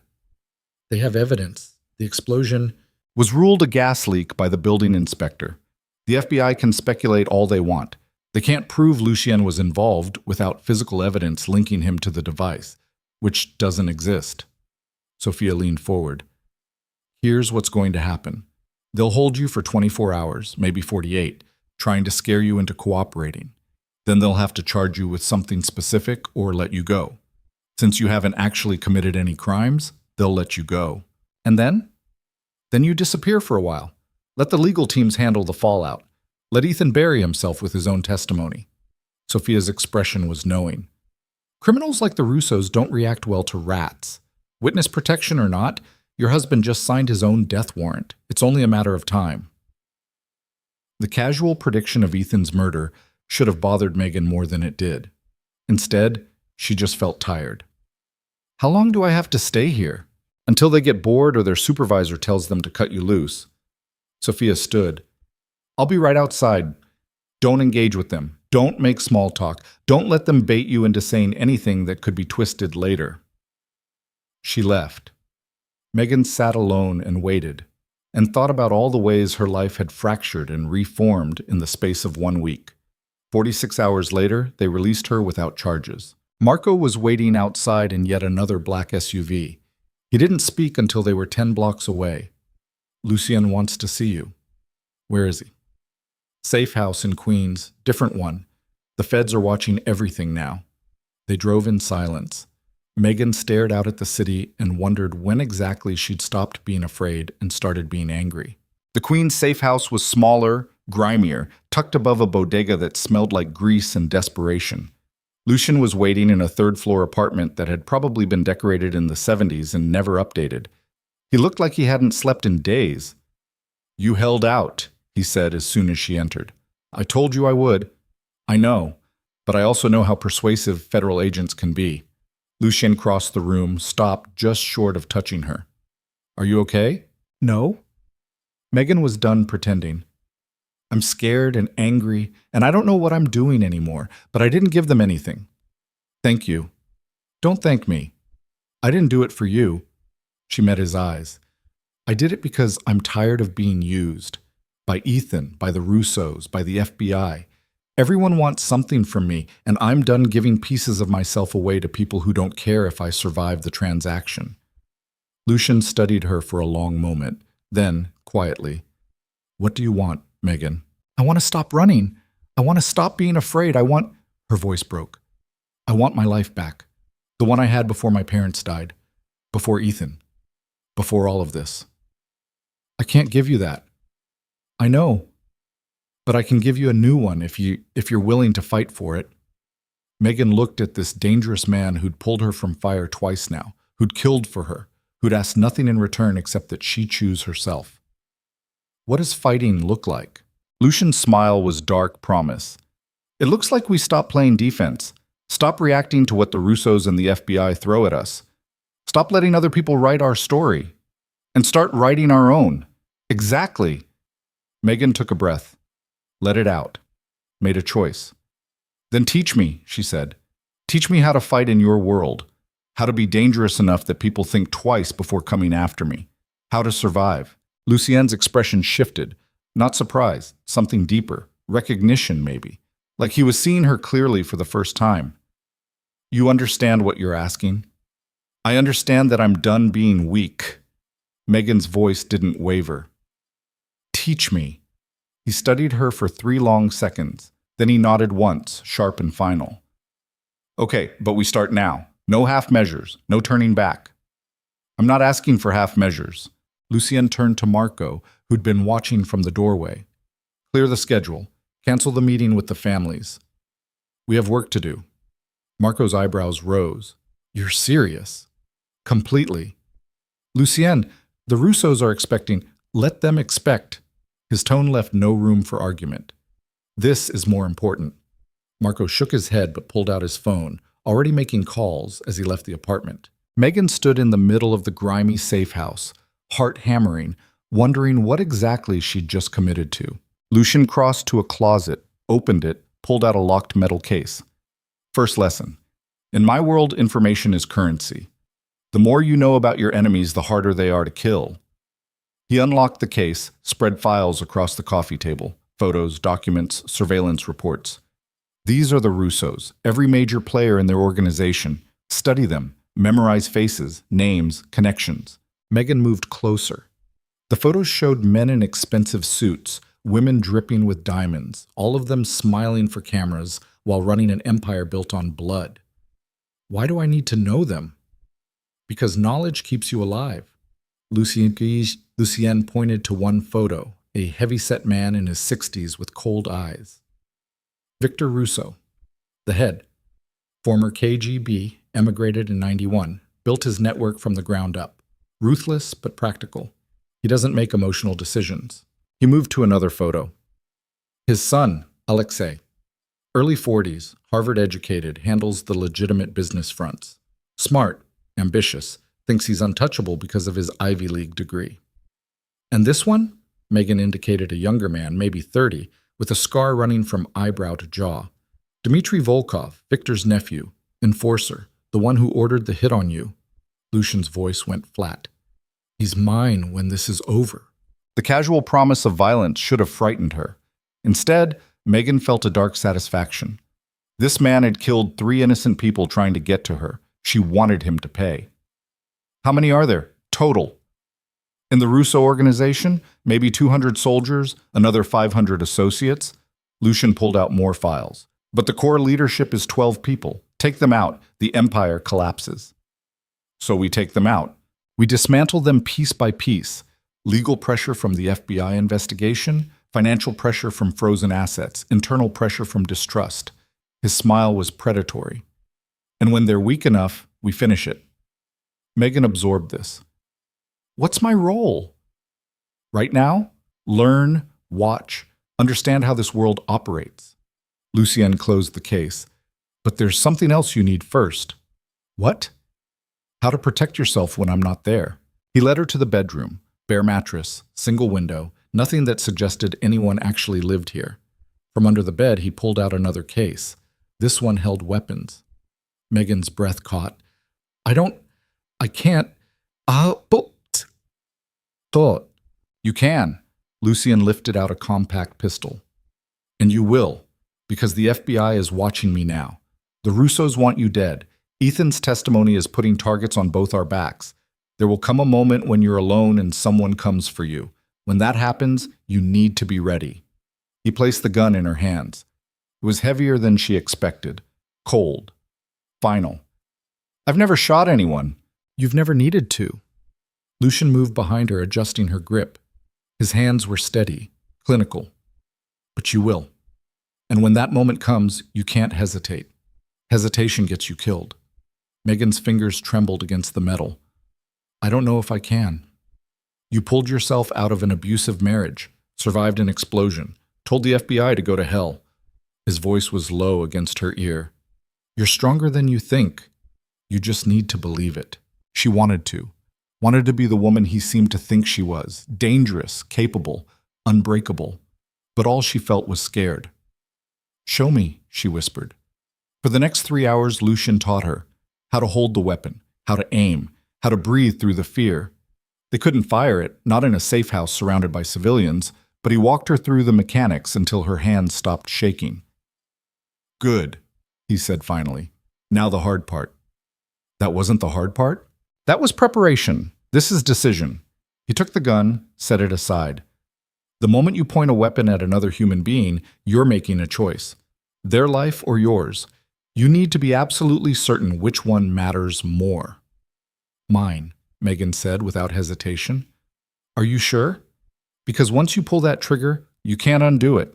You'll carry that choice for the rest of your life. She thought about the 3 people who died in the explosion, about Curtis Hammond's college-bound kids, about Elena Volkov's grandchildren, about Patricia Chen's fiancé who'd never see his wedding day.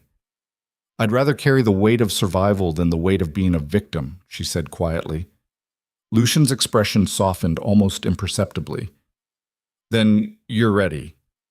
But she wasn't, not really, because 3 days later, everything went to hell.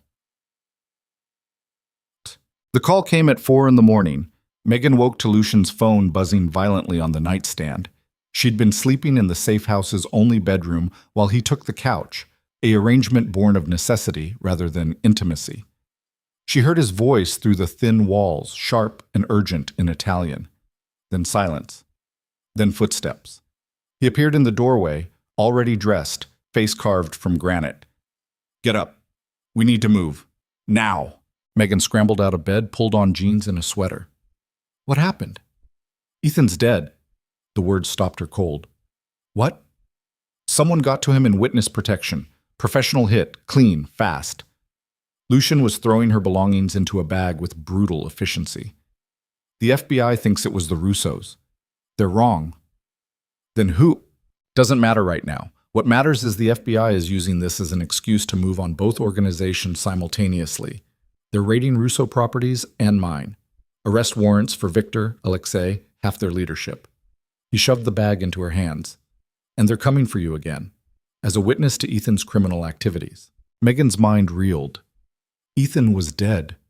The husband who'd terrorized her for 3 years, gone. She should have felt something, relief, grief, satisfaction. Instead, she just felt numb. "Where do we go?" "Somewhere they won't think to look." Lucien grabbed his phone, made 3 rapid calls. "Marco's meeting us with a car. We have maybe 10 minutes before federal agents surround this building." They made it out in 8. The car was waiting in an alley 2 blocks away, engine running, Marco behind the wheel looking like he'd aged 10 years overnight. "Route?" Lucien asked as they climbed in. "Through Jersey. I've got a boat waiting in Atlantic City. From there, wherever you want." "You're running?" Megan couldn't believe it. Lucien Moretti doesn't run. Lucien Moretti also doesn't go to federal prison on manufactured RICO charges. He pulled out his phone, started typing. "This is tactical retreat. We disappear until the lawyers can dismantle the case." "And the Russos? They're about to have much bigger problems than us." The drive was tense, silent except for the radio chatter Marco kept monitoring. Police frequencies, federal bands. Every few miles, Lucien would issue instructions to people Megan couldn't see, moving pieces on a chessboard she didn't understand. They were crossing the Pulaski Skyway when Marco's phone rang. He answered, listened, went pale. "Lucien." "What?" "Victor Russo. He's requesting a meet tonight. Says it's urgent." "It's a trap." "Probably, but he's offering information about who really killed Ethan Mercer. Says it wasn't his people." Lucien was quiet for a long moment. "Where?" "Neutral ground. The old warehouse district in Red Hook. No weapons. 2 people each." "Absolutely not," Megan said. "Lucien, this is insane. Victor Russo wants you dead. This is my only chance to find out who's playing us against each other." He met her eyes in the rear-view mirror. Someone orchestrated this entire situation. The explosion, Ethan's testimony, the FBI raid, his murder. Someone wanted both organizations exposed and weakened. Who would benefit from that? That's what I intend to find out. He turned to Marco. "Set it up, 8 p.m., and get me everything we have on recent power plays in the city. Someone's making a move and we missed it." Marco made the call. Megan wanted to argue, wanted to scream that walking into a meeting with Victor Russo was suicide, but the look on Lucien's face told her the decision was already made. They spent the day in a warehouse in Newark, surrounded by Lucien's men and enough weapons to start a small war. Megan watched him work, coordinating with lawyers, moving money through accounts the FBI hadn't found yet, preparing for every possible outcome. At 6 p.m., he found her sitting alone in a back office, staring at the gun he'd given her. "You should stay here," he said. "This meeting, it's too dangerous." "Then you shouldn't go." "I have to." "Why?" She looked up at him. "Why do you have to risk everything for information that might not even be real?" Lucien sat down beside her. For the first time since she'd met him, he looked tired, worn, human. "Because 3 innocent people died in that explosion," he said quietly. "Because your husband was murdered in federal custody. Because someone is pulling strings, and I need to know who before more people get hurt." He paused. "And because if I don't end this now, you'll never be safe. They'll keep coming. The Russos, the FBI, whoever's behind this. You'll spend the rest of your life running. So come with me. We both run. Disappear completely. Is that what you want?" His eyes searched hers. To spend your life in hiding? No, it wasn't. Megan had spent 3 years hiding from Ethan's violence, hiding from the truth of her marriage, hiding from her own strength. She was done hiding. I'm coming with you, she said. Megan, you said 2 people each. I'm one of your 2. She stood, checked the gun safety like he'd taught her. You need someone watching your back who isn't part of your organization. Someone Victor won't expect. That's me. This isn't a game. If this goes wrong, then we die together instead of you dying alone. She met his gaze steadily. I'm done being protected, Lucien. Cien. I'm done watching from the sidelines while other people fight my battles. This is my life they're trying to destroy. I have a right to face it. For a long moment, he just looked at her. Then something in his expression shifted. Acceptance, maybe. Or respect. Okay, he said finally. But you follow my lead. You don't engage unless I tell you to. And if I say run, you run. Understood? Understood. He stood, offered his hand. Then let's finish this. Shades. Red Hook at night looked like the end of the world. The warehouse district was all crumbling brick and broken windows. Industry that had died decades ago, leaving nothing but ghosts and rust. Marco pulled the car into a lot beside a building that might have been a shipping depot once. Now it was just empty space and shadows. Victor Russo's car was already there. Black Mercedes, tinted windows, 2 men standing guard. Lucien checked his watch. 8 p.m. exactly. Ready? He asked Megan. She nodded, not trusting her voice. They got out. The night air was cold, tasting of salt water and decay. Megan's hand drifted toward the gun hidden beneath her jacket. Lucien's hand on her wrist stopped her. Not yet, he said quietly. They crossed the lot. The guards patted them down with brutal efficiency, found the weapons, confiscated them. No weapons, one said in a thick Russian accent. Boss's orders. So they were going in unarmed. Perfect. The warehouse interior was vast and empty except for a single light hanging from the ceiling, illuminating a space where Victor Russo stood waiting. He was older than his photos suggested. 70, maybe. Gray hair, expensive suit, eyes that had seen empires rise and fall. Beside him stood Dmitry Volkov, the enforcer, the one who'd ordered Megan's death. Her hands clenched into fists. Moretti, Victor said. His voice was surprisingly soft. Thank you for coming. You said you had information. I do, but first, I think we need to acknowledge the elephant in the room. Victor's gaze shifted to Megan. Mrs. Mercer, or is it Ms. Vale now? It's none of your business, Megan said coldly. Fair enough. Victor smiled, but it didn't reach his eyes. You've caused quite a bit of trouble for a woman who claims to know nothing about criminal enterprises. I didn't claim anything. I just refused to be used. Yes, I heard about your performance with the FBI. Quite impressive. He turned back to Lucien. She has spirit. I can see why you're protecting her. Get to the point, Lucien said. Who killed Ethan Mercer? Victor's expression hardened. The same person who's been orchestrating this entire war between our organizations. The same person who tipped off the FBI about both our operations. The same person who stands to gain everything if we destroy each other. Who? Victor pulled out his phone, showed them a photo. Megan's blood turned to ice. The photo showed a man in his 50s, silver-haired, familiar. Victor Harrison, Ethan's boss. The senior partner at the law firm. Harrison? Lucien's voice was deadly quiet.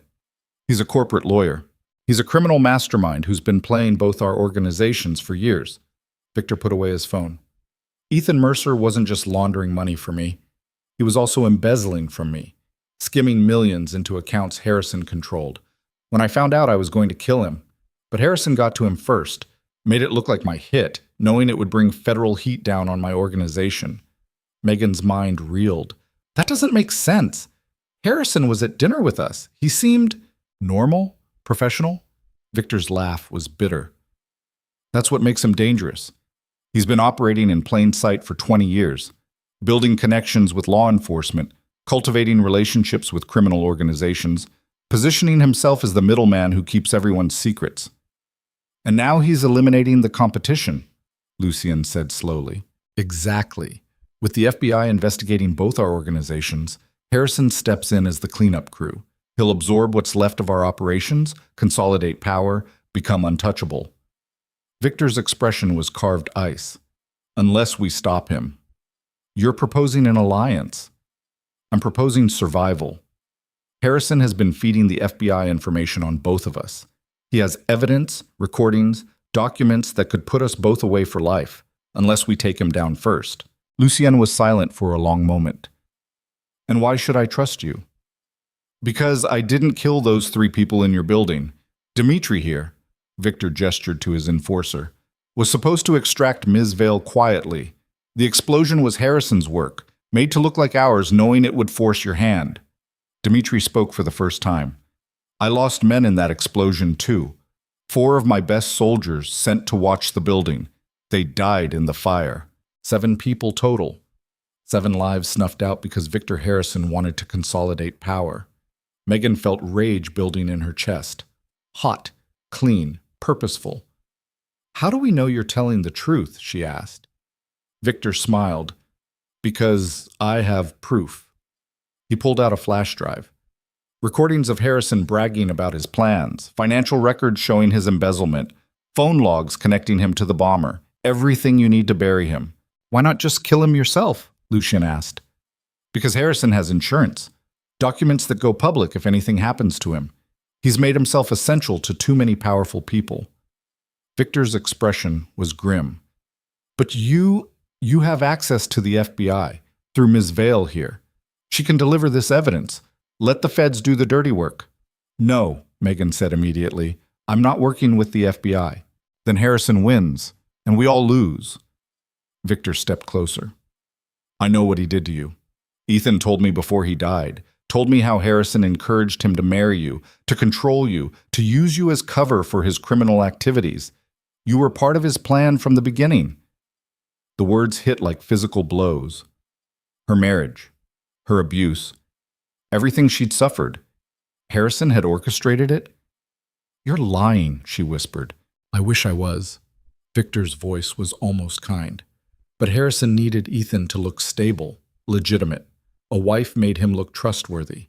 Your parents' deaths gave him the perfect opportunity, a vulnerable young woman desperate for stability. He introduced you to Ethan, encouraged the relationship, made sure you had nowhere else to turn. Megan's legs almost gave out. Lucien's hand on her arm kept her upright. Why? Her voice broke. Why me? Because you were alone, controllable, the perfect cover. Victor's expression was unreadable. And because Harrison is a monster who doesn't see people as human, just tools to be used and discarded. Lucien took the flash drive. If this is a trap, then we all die. But it's not. Harrison is the enemy here, not each other. Victor extended his hand. Temporary truce. Until he's buried. Lucien studied the offered hand for a long moment. Then he shook it. Temporary, he agreed. And when this is over, we settle our own accounts. Fair enough. They were turning to leave when the warehouse lights exploded. Gunfire erupted from every direction. Muzzle flashes lit the darkness like lightning. Dimitri went down first, 3 shots to the chest. Victor dove behind a support beam. Lucienne grabbed Megan, dragged her behind a concrete pillar as bullets chewed up the floor where they'd been standing. Harrison! Victor shouted over the gunfire. The bastard knew we'd meet. More shots. Marco's voice on the radio. Lucienne, we're pinned outside. 8 shooters, professional grade. This wasn't a trap for one of them. It was a trap for all of them. Harrison wanted everyone dead. Russo organization, Moretti organization, witnesses, evidence, everything buried in one night. Lucienne pulled out a knife, the only weapon the guards hadn't found, and pressed it into Megan's hands. When I move, you run for the east exit. Don't stop. Don't look back. Lucienne, Megan, please. His eyes were desperate. I can't fight if I'm worried about you. Run. She wanted to argue, wanted to stay, wanted to be brave enough to fight beside him, but she was also smart enough to know she'd only get them both killed. Don't die, she whispered, not planning on it. He kissed her then, hard and fast and tasting like goodbye. Then he was gone, moving through the shadows like smoke while gunfire tore apart the warehouse. Megan ran. She made it 20 feet before someone stepped out of the darkness in front of her. Victor Harrison. holding a gun, smiling like this was all going exactly as planned. "Hello, Megan," he said pleasantly. "I was hoping we'd have a chance to talk." Behind her, the warehouse burned, and Megan realized she was about to find out if she really was as strong as Lucian believed, or if she'd die proving herself wrong. Megan stared at Victor Harrison across 5 feet of concrete and smoke, her hand gripping the knife Lucian had given her so hard her knuckles went white. Harrison looked exactly as he had at Rossy's that night months ago. Silver hair perfectly styled, suit immaculate despite the chaos around them, smile practiced and empty. Like orchestrating mass murder was just another Tuesday. "You set this up," Megan said. Her voice was steadier than she felt. "All of it. From the beginning. I created opportunity." Harrison kept the gun trained on her center mass. "There's a difference. Your parents' death was unfortunate, but convenient. You needed stability. Ethan needed legitimacy. I simply introduced 2 people who could help each other." "He beat me." "Yes, regrettable." Harrison's tone suggested he was discussing bad weather. "But necessary. You had to be controllable. Ethan understood that. He played his role adequately until he got greedy." Behind them, gunfire continued, shouts in Italian and Russian. The warehouse was coming apart. "Why?" Megan's fingers adjusted on the knife handle. "Why go through all this trouble? Because empires aren't built by following rules, my dear. They're built by controlling the people who break them." Harrison gestured with his free hand. "I've spent 20 years positioning myself as the indispensable middleman. The Russos need me to clean their money. The Morettis need me to navigate legal complexities. The FBI needs me as an informant. Everyone needs Victor Harrison." "So you decided to eliminate the competition." "I decided to consolidate power. With Victor and Lucian destroying each other, I step in to pick up the pieces, absorb their operations, become the only game in town." His smile widened. "And you, the tragic widow caught in the crossfire, you were supposed to die in that explosion. A loose end tied up neatly." "But I survived." "You did," which created complications. Harrison's expression hardened. "But I'm a pragmatic man. I can still salvage this. Victor dies here tonight, blamed for the ambush. Lucian dies defending you. You die tragically in the crossfire. The FBI finds evidence implicating both organizations, and I emerge as the cooperative witness who helps them close the case. Except Victor already gave Lucian evidence, recordings, financial records, everything you've done." Harrison laughed. "That flash drive is blank, sweetheart. Victor thought he was being clever, but I've owned his IT infrastructure for 3 years. Every piece of evidence he collected was fed to him by me. Useless." The words hit like ice water. Victor had walked into this meeting with nothing. They'd all walked into a death trap believing they were finally ahead of Harrison's machinations. But they'd never been ahead. Not while once. "You can't win," Megan said desperately. "There are witnesses. Marco, Lucian's men outside, are being eliminated as we speak by professionals I hired months ago." Harrison checked his watch. "In approximately 3 minutes, local police will receive an anonymous tip about a gang war in progress. They'll arrive to find bodies from 3 different criminal organizations. Case closed." He was right. He'd thought of everything, every angle, every contingency. Megan had one chance. One desperate, impossible chance. She had to keep him talking until Lucian could get to them. "What about Ethan?" she asked. "Did you really have him killed?" "I did. Poor bastard thought witness protection meant safety. Didn't realize I have federal marshals on my payroll." Harrison's expression was almost fond. "He served his purpose. Got you isolated, controlled, broken, made you the perfect victim for this narrative." "I was never broken. Weren't you?" Harrison tilted his head. "You called Lucian Moretti from a locked bathroom while your husband tried to beat down the door. You ran straight from one dangerous man to another because you didn't have the strength to save yourself. I had the strength to ask for help." "Semantics." Megan shifted her weight slightly, calculating distances. Harrison was maybe 6 feet away. Old, but his gun hand was steady. She'd have to be fast. Perfect. Lucky. "You know what I think?" she said quietly. "I think you're terrified." Harrison's smile faltered. "Excuse me? You've spent 20 years building this empire of secrets and leverage and control. But it's all fragile.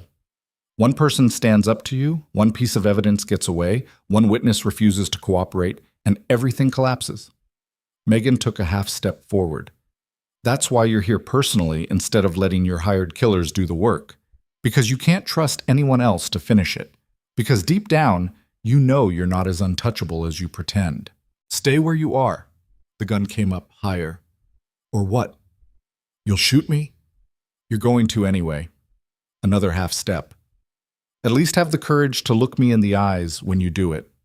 Stop hiding behind smiles and manipulation and other people's violence. Harrison's finger tightened on the trigger. Megan lunged, not at him, at the ground, dropping and rolling as the gunshot shattered the air where her chest had been. She came up fast, knife leading, and slashed at his gun hand. The blade connected. Harrison screamed, dropped the weapon. Megan kicked it away and backed up, knife raised, breathing hard. You stupid bitch, Harrison snarled, clutching his bleeding hand. You think this changes anything? You're still going to die here. Maybe, Megan's voice was ice. But you're dying with me. She moved forward. Harrison scrambled backward, fear finally cracking through his composed exterior. Then Lucien was there. He materialized from the smoke like a ghost, grabbed Harrison by the throat, and slammed him against a concrete pillar hard enough to crack bone. Megan, are you hurt? Lucien didn't take his eyes off Harrison. I'm fine. Good. His hand tightened. Harrison's face was turning purple. This is for the 3 people who died in my building. For Curtis Hammond, for Elena Volkov, for Patricia Chen. Lucien, Megan's voice cut through his rage. Don't! He looked at her, surprise flickering across his face. Not like this, she said quietly. He doesn't get to die quick. He doesn't get to escape consequences. She picked up Harrison's dropped gun, checked the magazine. He goes to the FBI. Alive. Talking. Destroying every connection he's built over 20 years. He'll make a deal. Walk away. Not if we give them everything. Megan pulled out her phone, the new one Lucien had given her. Victor said the flash drive was blank, but Harrison just confessed to all of it, and I recorded every word. She hit play. Harrison's voice filled the warehouse, clear and damning. I created opportunity. Your parents' death was unfortunate but convenient. Harrison's expression went from pain to horror. You can't. I can. Megan stopped the recording. And I will. You wanted me broken and controllable. Instead, you taught me exactly how dangerous I could be when I stopped being afraid. Sirens wailed in the distance. Getting closer, Lucien released Harrison, let him drop to the ground, gasping. Marco's bringing the car around. We have maybe 2 minutes before this place is swarming with cops. Then we better move. Megan looked down at Harrison. The FBI will find you here. Bleeding. Surrounded by evidence of your involvement. And they'll have my testimony, this recording, and Victor Russo's cooperation in exchange for reduced charges. You're done. Victor's dead, Harrison spat. I watched Dimitri take 3 bullets. I'm alive. Victor Russo emerged from behind a support beam, blood soaking his shoulder, but very much breathing. And I'm very interested in making a deal with federal prosecutors, especially one that puts you in a cell for the rest of your miserable life. Harrison's face crumbled. All the confidence, the control, the carefully constructed persona shattered. You can't do this, he whispered. I'm untouchable. I have connections, leverage. You have nothing, Lucien said coldly. And now everyone knows it. They left him there. Outside, the warehouse district was chaos. Marco had the car running, engines screaming. Police lights strobed in the distance. Bodies littered the parking lot. Harrison's mercenaries mostly, taken down by the combined forces of Russo and Moretti soldiers working together for the first time in decades. Victor limped toward his own vehicle, supported by 2 of his men. He paused beside Lucien's car, met Megan's eyes through the window. Thank you, he said simply. For what? For being stronger than any of us expected. He smiled, tired and genuine. My organization is finished. The FBI will dismantle what's left, but at least Harrison won't profit from it. He walked away into the smoke and sirens. Marco gunned the engine. They disappeared into the night while Red Hook burned behind them. The FBI came for Megan 3 days later. This time, she was ready. She met them in a conference room at the Manhattan field office with Sophia Chen beside her and a recording device on the table between them. Agent Reeves sat across from her, expression unreadable. "Ms. Vale, thank you for agreeing to meet." "I have information about Victor Harrison," Megan said without preamble, "and about the criminal conspiracy he's been running for the past 20 years. Reeves' eyebrows rose. "We're listening." Megan talked for 3 hours. She gave them everything: the recording, Harrison's confession, details about Ethan's murder, the warehouse ambush, Victor Russo's willingness to testify. She laid out the entire network Harrison had built, every connection he'd cultivated, every crime he'd orchestrated. When she finished, Reeves looked like someone had handed her a winning lottery ticket. "This is, if even half of this is verifiable." "It's all verifiable," Sophia interjected, "and my client is willing to testify in exchange for complete immunity and protection." "From what?" "From being used as a pawn in your investigation of Lucien Moretti." Sophia's smile was sharp. Ms. Vale was a victim of domestic abuse who sought help from a family friend. That's her story. That's the truth.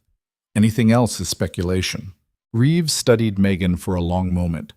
"You understand we could charge you with obstruction, conspiracy, association with known criminals." "You could try," Megan agreed. "Or you could take the biggest case of your career and close it with my cooperation instead of my prosecution."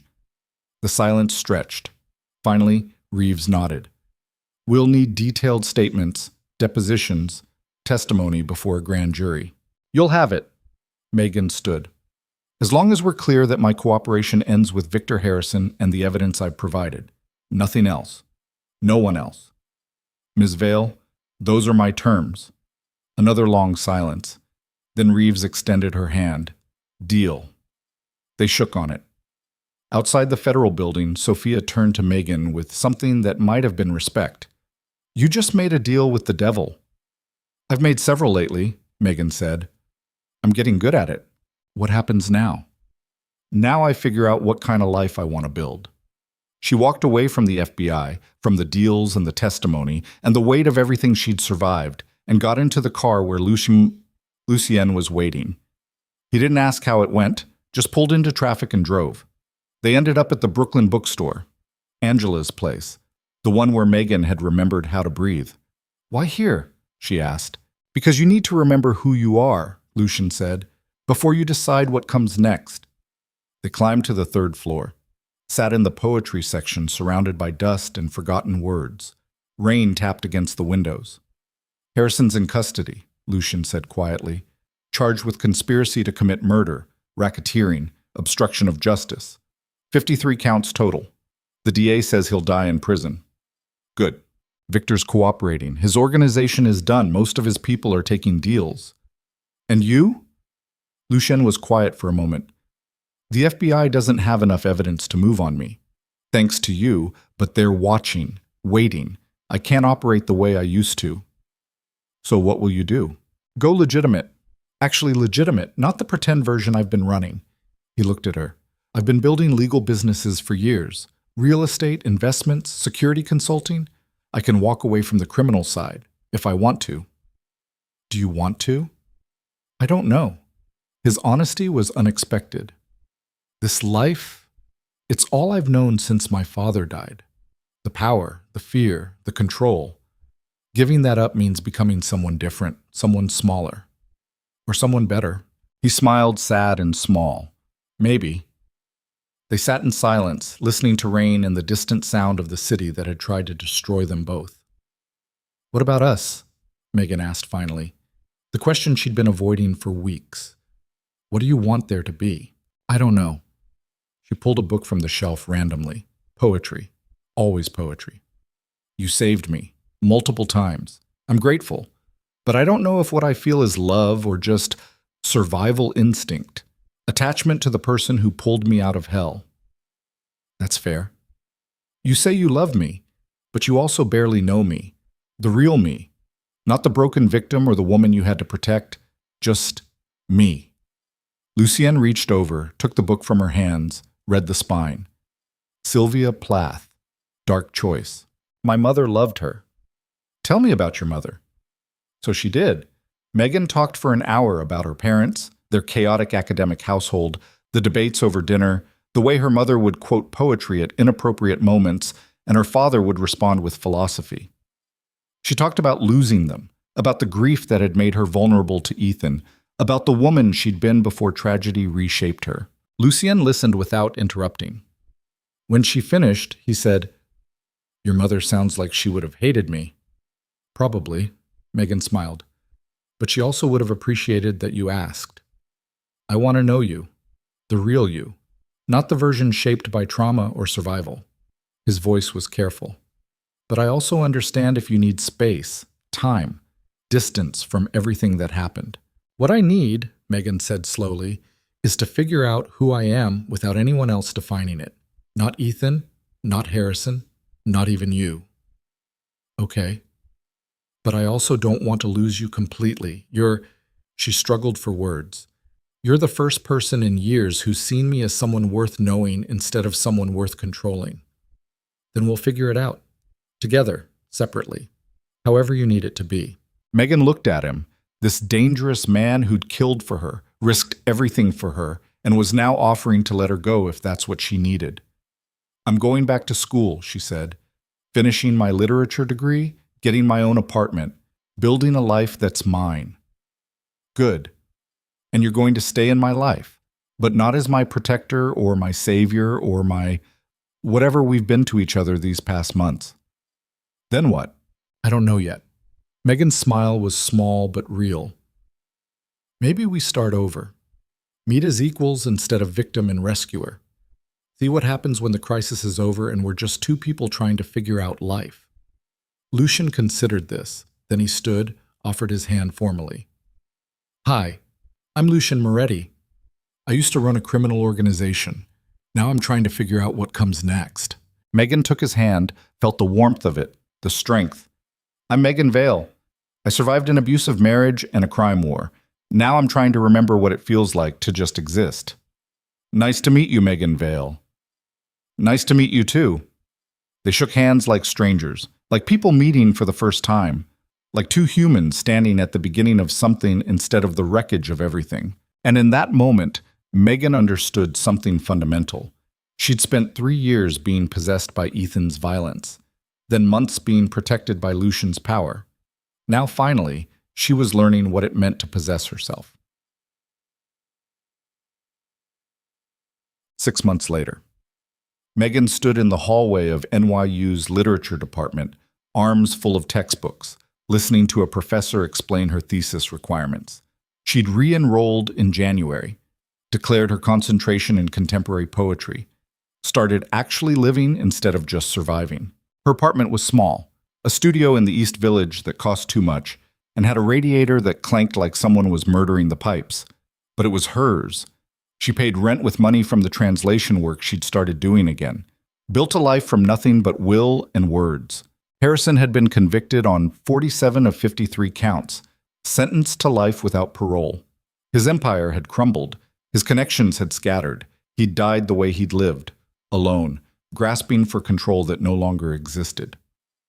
Victor Russo had gotten 15 years in a plea deal. His organization was dissolved. The FBI considered it a major victory. Ethan was buried in a cemetery in Connecticut. Megan hadn't gone to the funeral. And Lucien had kept his word. He'd gone legitimate, sold off the questionable businesses, focused on real estate and security consulting. They still saw each other, coffee once a week, dinners when their schedules aligned, long walks through the city where they talked about books and life and everything except what they'd survived together. They hadn't slept together, hadn't kissed since that night in the warehouse, were carefully, deliberately building something new from the ashes of trauma. Megan didn't know if it would work, didn't know if love could exist between two people who'd met in hell and dragged each other to safety. But she was willing to find out. Her phone buzzed, a text from Lucien. "Finished with class?" She smiled, typed back, "Just meeting Angela at the bookstore in an hour. Want company?" "Always." She grabbed her coat and headed out into the spring afternoon. The city was alive with possibility, street vendors and tourists and students rushing to classes. Megan joined the flow, just another person building a life in New York. At the bookstore, Angela greeted her with a hug and fresh coffee. Lucien arrived 10 minutes later, carrying a bag from the pastry shop down the street. Cannoli, he said, setting it on the counter. Angela mentioned you've been craving them. You didn't have to. I wanted to. They climbed to the third floor, settled into their usual spots surrounded by poetry. Megan pulled out her notebook. She'd started writing again, processing everything through words the way her mother had taught her. How's the thesis coming? Lucien asked. Slowly. I'm writing about trauma narratives in contemporary women's poetry, trying to understand how language shapes survival. Sounds heavy. It is. She looked at him. But also necessary. I need to make sense of what happened, turn it into something that means something beyond just pain. Lucien was quiet for a moment.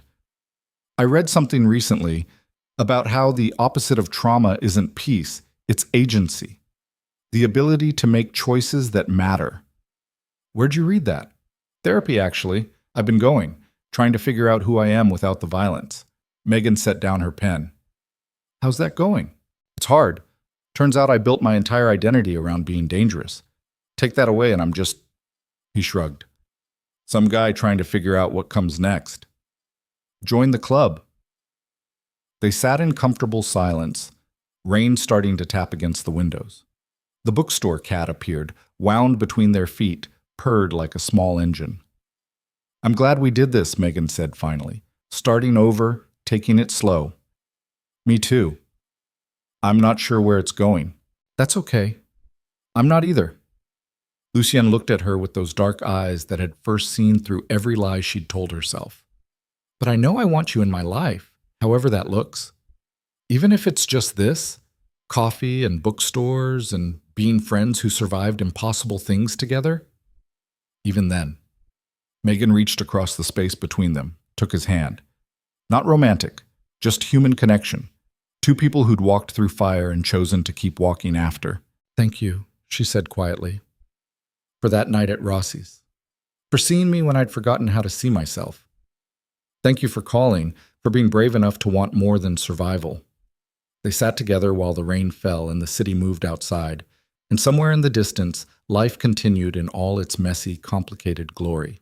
Megan Vale had been many things: daughter, orphan, wife, victim, survivor, student, writer. She'd been possessed by violence and rescued by danger and almost destroyed by men who thought they owned her. But now, sitting in a bookstore with poetry on the shelves and possibility in her chest, and a hand holding hers without demanding anything in return, she was finally, completely, impossibly herself. And that, she was learning, was enough. More than enough. It was everything.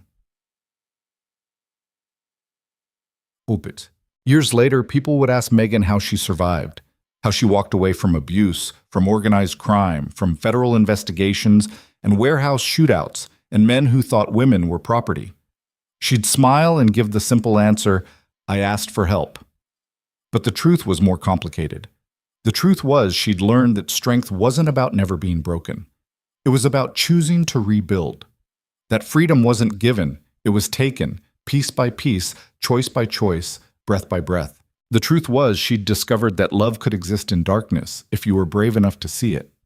That dangerous men could be gentle, and gentle men could be dangerous, and sometimes the person who saved you was also the person who taught you to save yourself.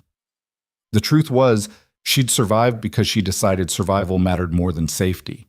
Because she'd called a stranger's number in a moment of desperation and found someone who looked at her broken pieces and saw a person worth knowing.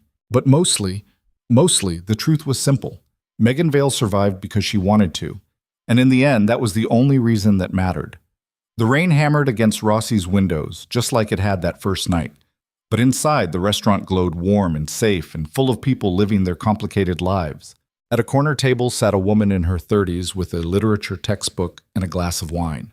Across from her sat a man in a dark suit who'd learned to smile with his eyes instead of hiding behind them. They were discussing poetry, debating the meaning of a Neruda verse, laughing over shared memories. To anyone watching, they looked like what they were. Two people who'd found each other in the wreckage and decided to build something new from the remains. Not perfect, not easy, just real.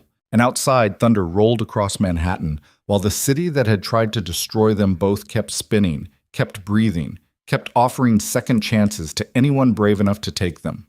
Megan reached across the white tablecloth and intertwined her fingers with Lucien's. Not because she needed saving, not because she was afraid, but because she chose to. And finally, she understood the difference between being possessed and being loved, between surviving and living, between the woman she'd been and the woman she'd become. "You know," Megan said softly, echoing words from another lifetime, "this is where everything changed." Lucian studied her with the same intensity that had once frightened her but now felt like coming home. "No," he said quietly, squeezing her hand. "This is where your life began." And somewhere deep in her chest, in the places that had been broken and rebuilt and broken again, Megan felt something settle. Not peace, not yet, but possibility. And for the first time in longer than she could remember, that was enough.